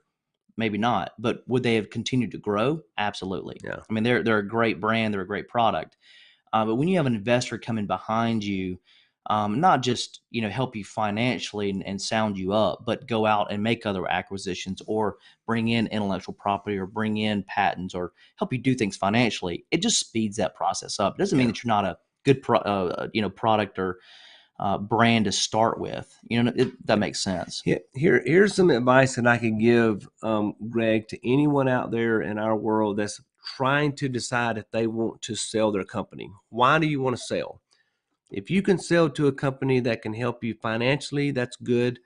But if you can also sell to a company or private equity or somebody that's got the infrastructure or the other CEOs that can help you in other areas, that's a good reason to sell your company. Sometimes that's knowledge, it's experience in other elements of the business that I would say smaller businesses sometimes just don't have at a finger's grasp. Yeah. So let's look at the love story, if you will, between Masterbuilt and Middleby. How does this sale even start? Are you guys like on the QT for sale and you're looking for buyers, or are you approached and a deal is getting started, put together? Well, let me start that answer as a let me help your viewers understand this from a third generation's perspective. I have a very unique understanding of family business growth, and watching a business flourish. Okay. Every business is for sale, always and forever. Everything in your house, every car. I have a truck that I cherish. It has a price tag. Everything in life has a price tag. So the answer to that is always kind of yes. Is it for sale? The answer is always yes. I mean, you had Cosmos Q, Darian on the other day. I mean, is there a price tag on his business? Absolutely. I mean, it doesn't matter what you're doing revenue wise, but if somebody wrote you a check today, I think, what was the word that you said with Darian? The FU money. The FU money. Like, you know what? Screw it. I'm out of here. I've seen that in a movie. What movie was that in? Yeah. Wolf of Wall Street, maybe. No, that was a different movie. But different FU. But I would say every business has a price tag. So from my perspective, at what cost does that come? And as a third generation business and coming up through that, I would say we were a little more patient considering our history of success. And I'll let Dad answer this question from a technical sell perspective, but we were a little more patient with that because we valued a couple other things like culture and, and team members. Not that private equity doesn't, but it definitely go through culture shocks when you sell your business. But I'll let Dad kind of take that one. How much time do I have, Greg? Yeah, we're good. Okay. So in 2016, we were not for sale. We were approached and had several companies that were looking to buy us. And at the time, we were not for sale. We decided to sell to Dominus because there was a fit. It was private equity. It was a unique situation. And we did have a kind of a painful process to go through as a family to sell our business. As you get into private equity as a owner of your company, you are absolutely always on the market to sell. Right. Private That's equity typically is going to keep a company for 3 to 5 to 7 years. Their average is 7. The Middleby acquisition is different. So as we got into 2020, 21, heading into 2022, Dominus absolutely was looking to sell our company. We were looking for either another private equity to buy our company or a strategic. Middleby, being a publicly traded company, a lot of very good brands, was a good strategic purchase for our company. I do think that is a really good fit for what we needed. And I think going forward, we are going to add a lot to their residential, division within the Middleby Corporation. And the best acquisition is one to where both sides are going to benefit, not just one. So I think the Middleby acquisition is going to be good. It's going to be a lot of fun. Although financially we are not connected to Masterbuilt anymore, we are absolutely still connected with the people, brand ambassadors of the brand. And I can continue to say that there's no other better brand in the market than Masterbuilt. Yeah. Did Middleby express going through this process that, as you had mentioned, they were currently housing the brands like Lynx, Jasper, which is, I believe, a Spanish charcoal cooker that's sold commercially, a very impressive cooker. Also, the Evo flat top, which I'm completely in love with. But these are higher end stuff, going to the rich people, built-in kitchens kind of thing. And then were they looking, or did they tell you, hey, we would love to bring in something that is a little bit more attainable for the average Tom, Dick, and Harry to cook on and add that to their portfolio then? Well, I would say kind of like what Dad mentioned is, so their per se grilling and or cooking products or brands weren't per se residential like you would see sold in a Lowe's or a Home Depot. So I think it was the appetite for Middleby to get into that residential arena has been there for quite some time. And I'm saying that kind of looking back now that the acquisition has happened. I think it's a beautiful partnership now because that really expands their I don't know how to say it, but residential commercial, but their grilling world product, if you will, that division as a whole. We really rounded out us, Masterbuilt specifically, and Kamado Joe really rounded out their residential sort of, home and hearth, Home Depot, Lowe's side to it, because they didn't really have a brand that was sort of in that area. So I think it really rounded out their purchase. Yeah, and what I love about the acquisition is I'm expanding my outdoor kitchen at our lake house right now. And I'm certainly going to have Masterbuilt there. I'm certainly going to have Kamado Joe there. But when I get into wanting a built-in gas grill, I want a griddle, I want an oven, I'm actually in love with the Lynx brand that they have. Who isn't? You should see the plan. You should see the plans he has.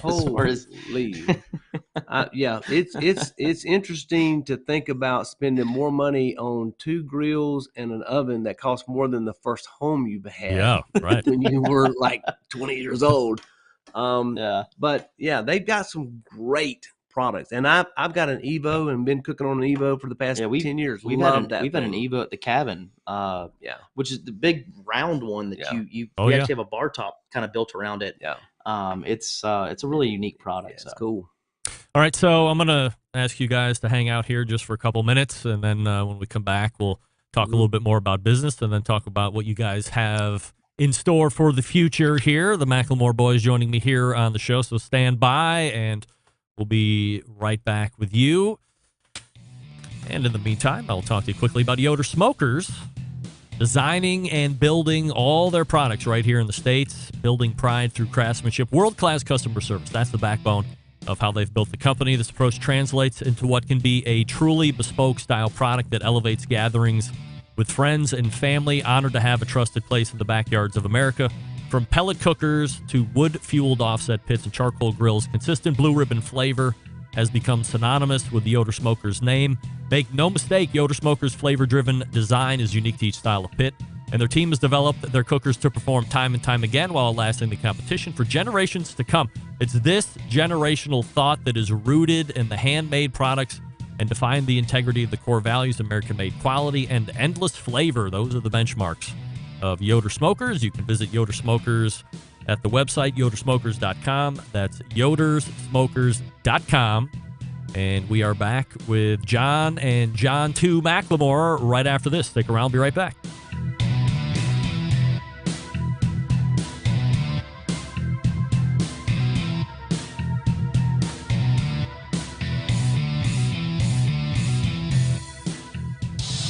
Celebrating over 10 years of prolific and unparalleled live fire barbecue and grilling talk. And yes, it's still being done from Cleveland, Ohio. You're listening to the Barbecue Central Show. This portion being brought to you by Vortic Watches. Vortic Watch Company, a small batch custom watch manufacturing and vintage restoration company located in northern Colorado. Their mission, preserve and enhance the legacy of manufacturing excellence in America. In order to do that, they combine traditional and cutting-edge technology to create unique, quality, functional timepieces with exceptional value. And here's the coolest part. Each watch that Vortic makes is unique and one of a kind. Check them out at VorticWatches.com. And if you have any pocket watches in your sock drawer, they will convert those into wristwatches. That's what they do. All right, we are back with John and John 2 McLemore, formerly a Masterbuilt. So, guys, and John 2, you had mentioned Darian here a couple minutes ago. And I don't know if this necessarily relates, but I wanted to ask it anyway, and you can tell me, what is applicable and what isn't. On the show last week, I have Darian on. We talked quite a bit about what it takes for him, or what it would take for him to sell the company. One of the more interesting items we talked about was, as the seller, what would he look for in a potential buyer? And there was a lot of the buyer needing to have a lot of similar visions as he does. We also talked a lot about in common visualizing of where the company should be taken to in the future. We should see the same market attack in the future, all that kind of talk. So do any of those ring as hallmarks as you are also going through this final buy with Middleby? You want me to take that one? I was going to say, you take that one. You were more involved with it. So in 2016, that was very, very, very important for us, because who we were going to align with, we were going to still be in business with. So because you still owned 30% of that business. That's right. Still owned 30%. I was still the CEO, still the president. We still had all of our same employees. So I think for Darian at Cosmos Q, or for anybody who is looking to sell their company, they've got to ask themselves the question: are you selling to take money off the table? Are you selling to get out because you no longer are in love with your business? Are you selling to grow? Are you selling to merge with a different brand? You've got to understand and ask yourself, why are you selling? And for us in 2016, it wasn't just to take money off the table. Well, because you mentioned we weren't for sale. Not for sale, but we weren't looking per se. Not in 2016. That's right. So I think that a seller, the person that owns the company, has got to ask themselves the very honest question. And anybody trying to sell their company, call me, because I have learned more of what not to do than what to do. I can promise you. If I had it to do over again, would I do it? Yes. Would I tweak it and do it differently? Yes. I think most people would say that. So, Greg, I would say for anybody that's looking to sell, they've got to ask themselves those questions, answer those questions before they look for a buyer, because if all you want's the money, it doesn't matter who you sell to.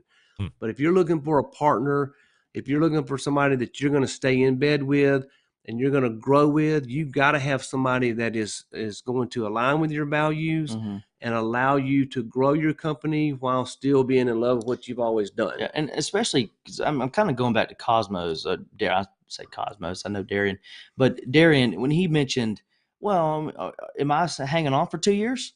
Am I buying it out? Am I selling it outright? So that, to his point, kind of bringing up your question there is, am I staying on board? And if I am, they got to align with my views, and my core values. Am I still owning part of it and working for it? Because owning it and working for it is very different. Yeah, especially as a family business, two completely different things. And keep in mind, once you sell 50.1%, you are no longer in control. That's so right.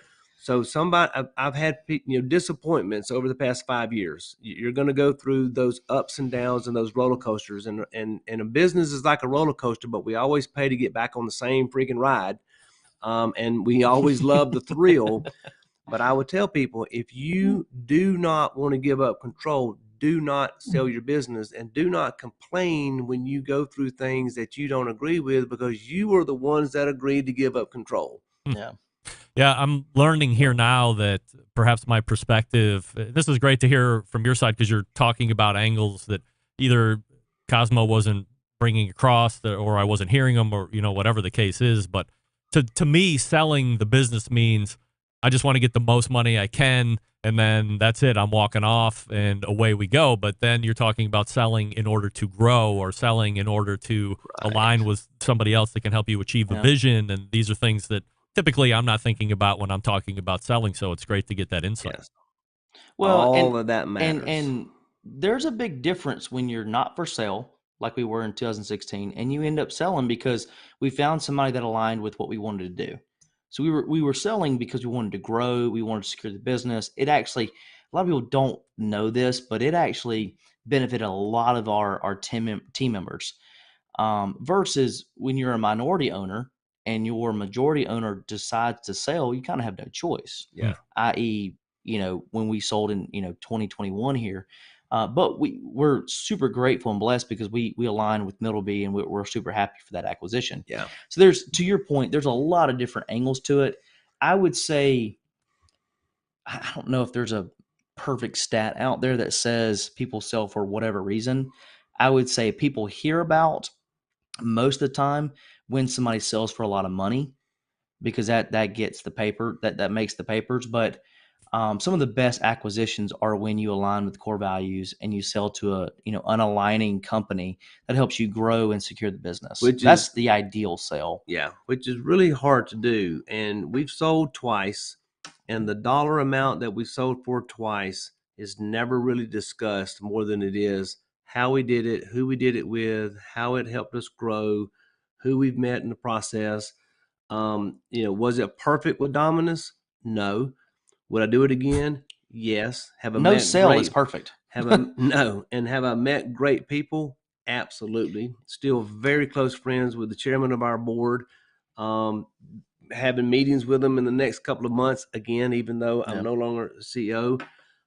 So if you can sell to a company that you can develop really good relationships with, even though it may not be perfect, that's a good acquisition. And real quick, Greg, I just want to say this because we joke about this all the time in our family. And honestly, kind of just being blunt honest here, this is a joke among our family, because when is enough enough? Just a little bit more. Just a little bit more. And I've heard him say that 100,000 times. Is when is enough enough? When is the next call? When is the next meeting? When is the next sale? When is the next Lowe's meeting? When is the next one? To Darian, I'm picking on Darian. Is 50 million enough? No, it never is. Now, can it be to you personally? Sure. But if it's never enough, it will never be enough. Right. And the only thing that's enough is a little bit more. So Middleby does, really add to that residential, as you were talking about. Aside from you and Kamado Joe, they also gobbled up Char Griller at the end of the year, 2021 as well. So it really winds out what they're offering. You see in the press releases that there's a number thrown around $385 million. Is that like what you and John just split that up and go your separate ways, or how does that smack you? I would love to split that up. Let me just go on record. People who think that their third generation family members get something out of the sale, a third. Please God, send me your lawyer. If you had not mentioned that number, I certainly would have never thought about that number. It is. I mean, it is public knowledge. It is public knowledge. So yeah, that's one of those things that we typically, if it hadn't been in a press release, we would never talk about. Let me ask a better question here. So, I mean, I'm not going to just dive off of it, but I'm going to come back around on it. And I don't want to assume. So, I don't want to assume that the sale puts you guys in a spot where you technically don't have to work if you didn't want to.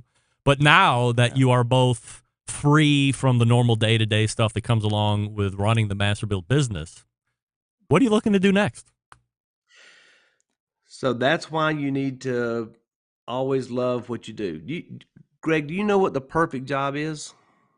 It's the one where you do what you love and it's never working a day in your life. It's the job that you love to do. Exactly. You love to do it so much. You are willing to do it for free, but you do it so well, they pay you. Yes. John is 29 years old. He still needs a career. He's not a trust fund baby. I got bills to pay. He's got to work. I drive a 1994 F-250. We're on an to put it into perspective. We're on an interview with you at 10:30 Eastern Standard Time because we love what we do. We love your show. We love to cook. We love to travel.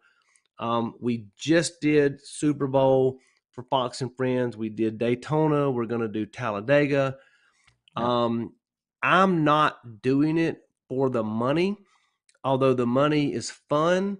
I'm doing it for the love of the game, and I hope and pray to God above as my Lord and Savior that I never stop loving it. Well, and to that point, Greg, we kind of, if I could be kind of vulnerable here for a second. I mean, I am divorced. I am divorced, but my dad was my best man in my wedding. I mean, we're best friends and we're also business partners. I say business partners because for the longest time I have worked for him.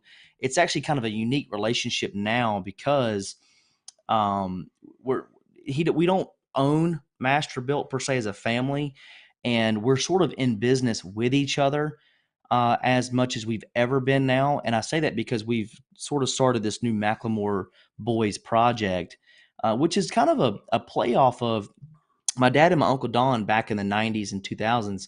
They were the Turkey Fire Boys. And we kind of coined – do I got you, Greg? No, I'm just the name just rung a bell here. Okay, cool. I was just making sure I still got you. Did you like the name? Sorry.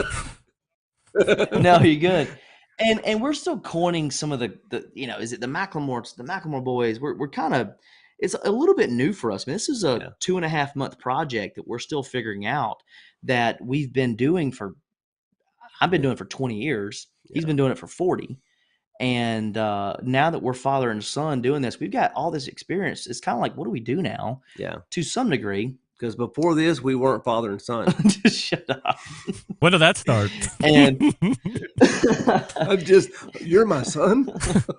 Oh my God. Is the bigger shock $385 million or the guy you're sitting next to is your son? Which is the bigger shock? Yeah. Yeah.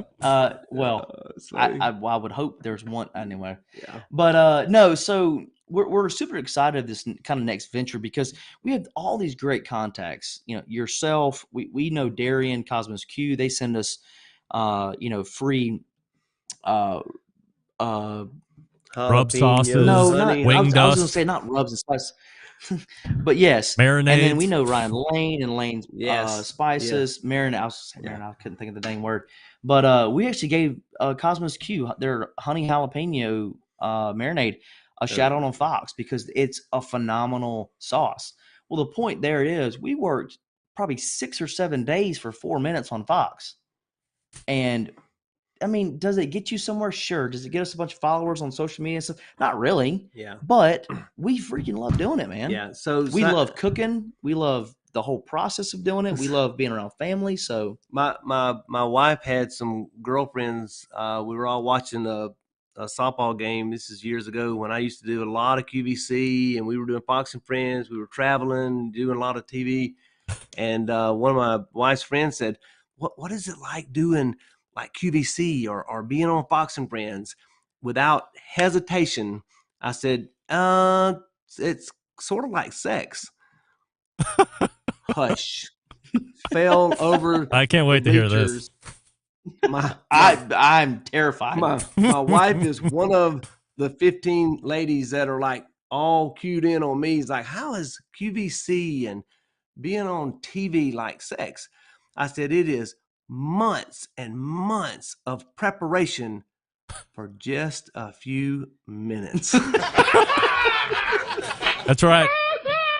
2 pump chump. Yeah. Oh, I'm getting in trouble for that one. You know, let's talk about being. I got these speechless. Let's talk about being vulnerable here for a second because, you know, I noticed this the first time you guys were on, and it's even more smacking me in the face. And I'm sure you guys appreciate the fact that you guys are father and son, and you apparently like each other quite a bit, and you work together, you know, for however long John 2's been alive, 20 of his 29 years. So, you know, a long time there as well.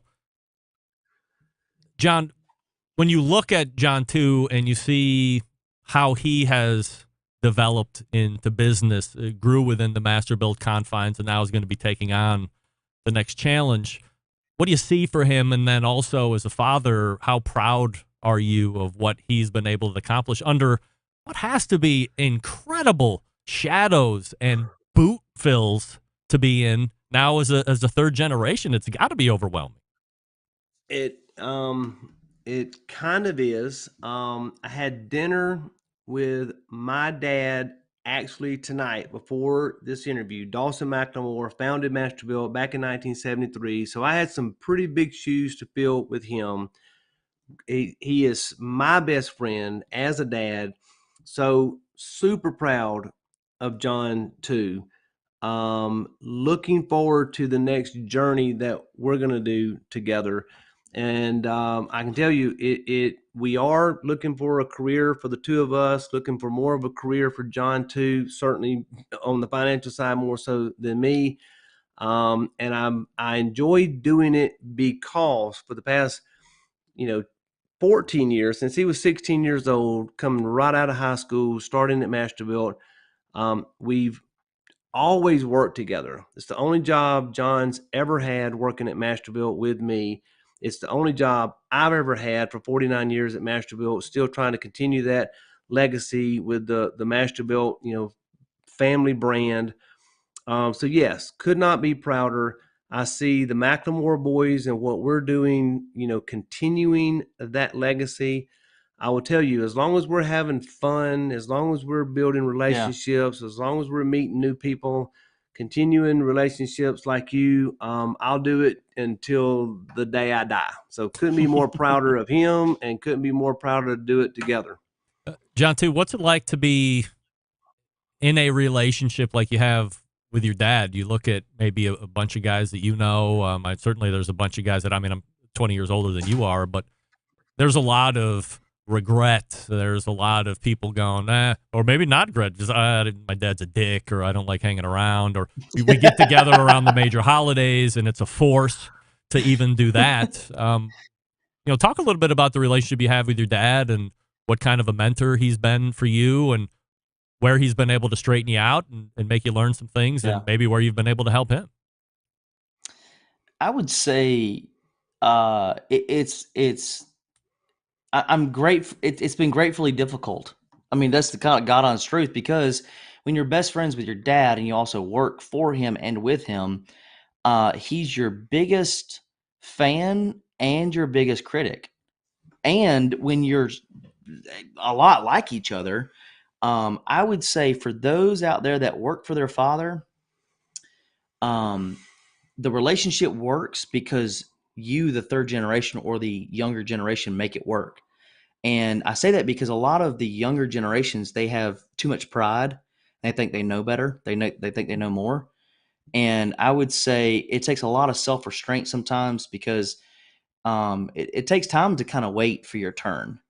But we get along great because we both respect each other, and because we both have fun. We both love what we do. Yeah. I'm like, it's easier. I would say it's easier to make it work when you both love what you do and we get along. So yeah. Advice for dads who work with their sons: they are not you. Yeah, that is, yeah. Okay. So I was not my dad. We were best friends through business, but we were very, very different business people. Yeah. He wanted to be more small. I wanted to grow. He called me flamboyant. I said, please pick another word. But I love my dad. And for John, I had to come to terms, Greg, that it's okay for my son not to be me. It's okay for my son not to do exactly what I did, how I did it. Yeah. And I think that's what's making us a really good team. I couldn't do things that John does, and he couldn't do things that I can do. And 100%. Yeah. So I think that's what's going to make us a really good team as the McLemore Boys. We would have been a great team within the Masterbuilt family. We decided to sell. That's okay. We got a new journey going on.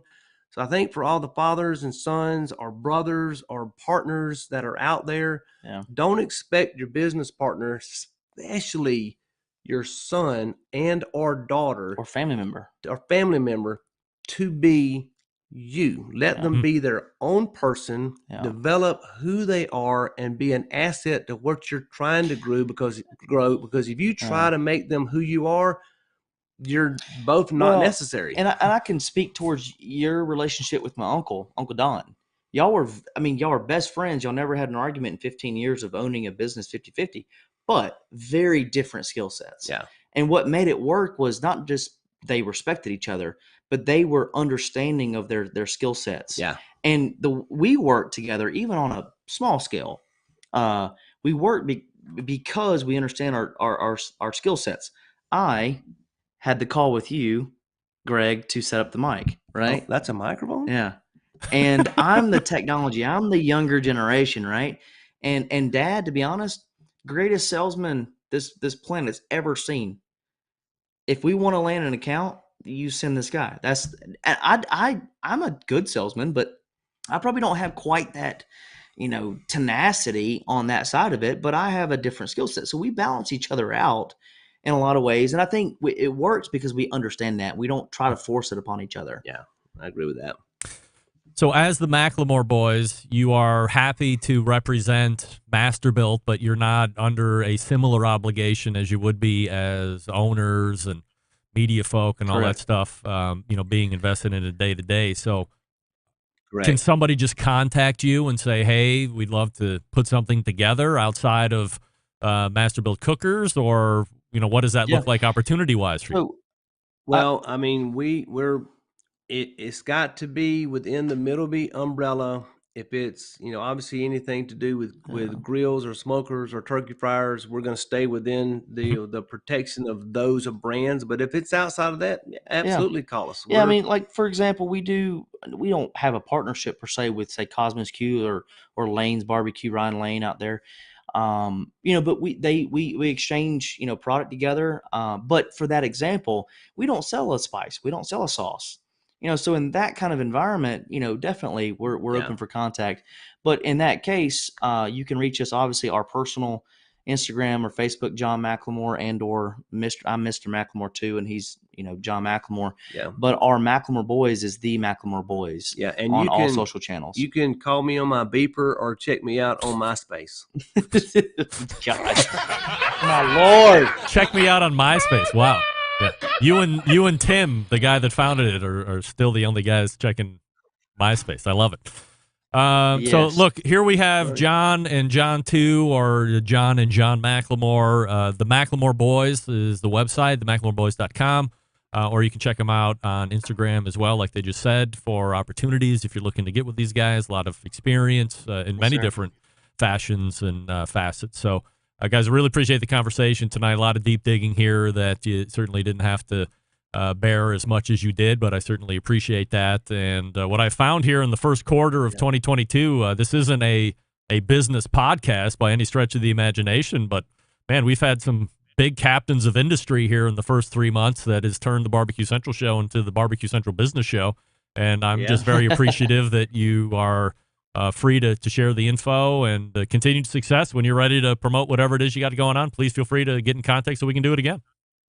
Yeah, and Greg, you have us on anytime, man. We'll come on a weekly basis, monthly basis, or every 2 years. Whatever you want. Whatever fits, right?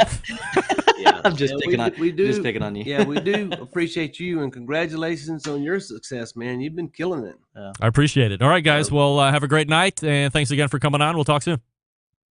All right. See ya. There they are. It's the McLemore Boys.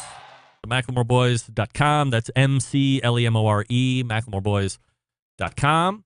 And man, what a great conversation. And I guess what I really appreciate, or I guess what I hope to shine a light on right at the very end there, is a unique partnership, a unique family dynamic that's going on there that maybe in a lot of instances would have been really great to have for a year or two, but can you sustain that for years, which turn into decades? And you hear John talk about his dad finding the business or being the founder of the business, and then him working all his professional life through there and having a great relationship with his dad, and then obviously attaining a great relationship with his son and bringing him through there until they've now eventually sold. But man, that's great stuff, and hopefully you enjoyed that as well. And that brings us to the end of the show, just like that.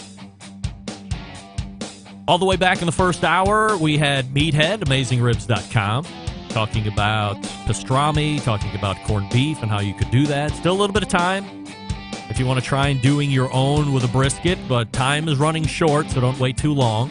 AmazingRibs.com for all the information over there, and how to make a Reuben sandwich if you don't know how to do that. After Meathead, we talked with Robert Moss, robertfmoss.com, his website, and how the return to festivals is coming in the barbecue and grilling world.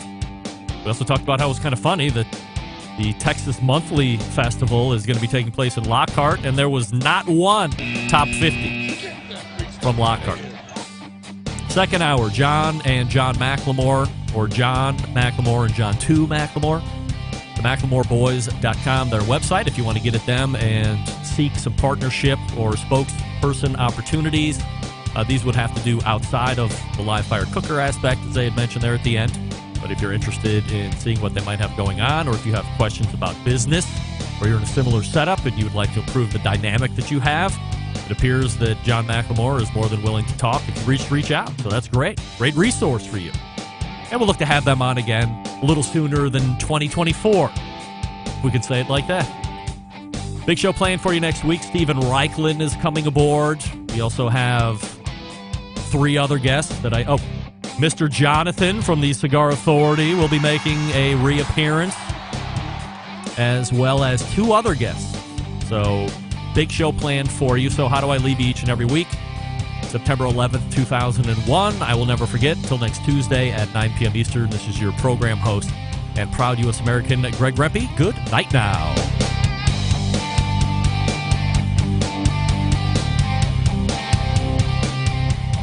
This is Chris Payne from Euclid, Ohio, and you are listening to Barbecue Central.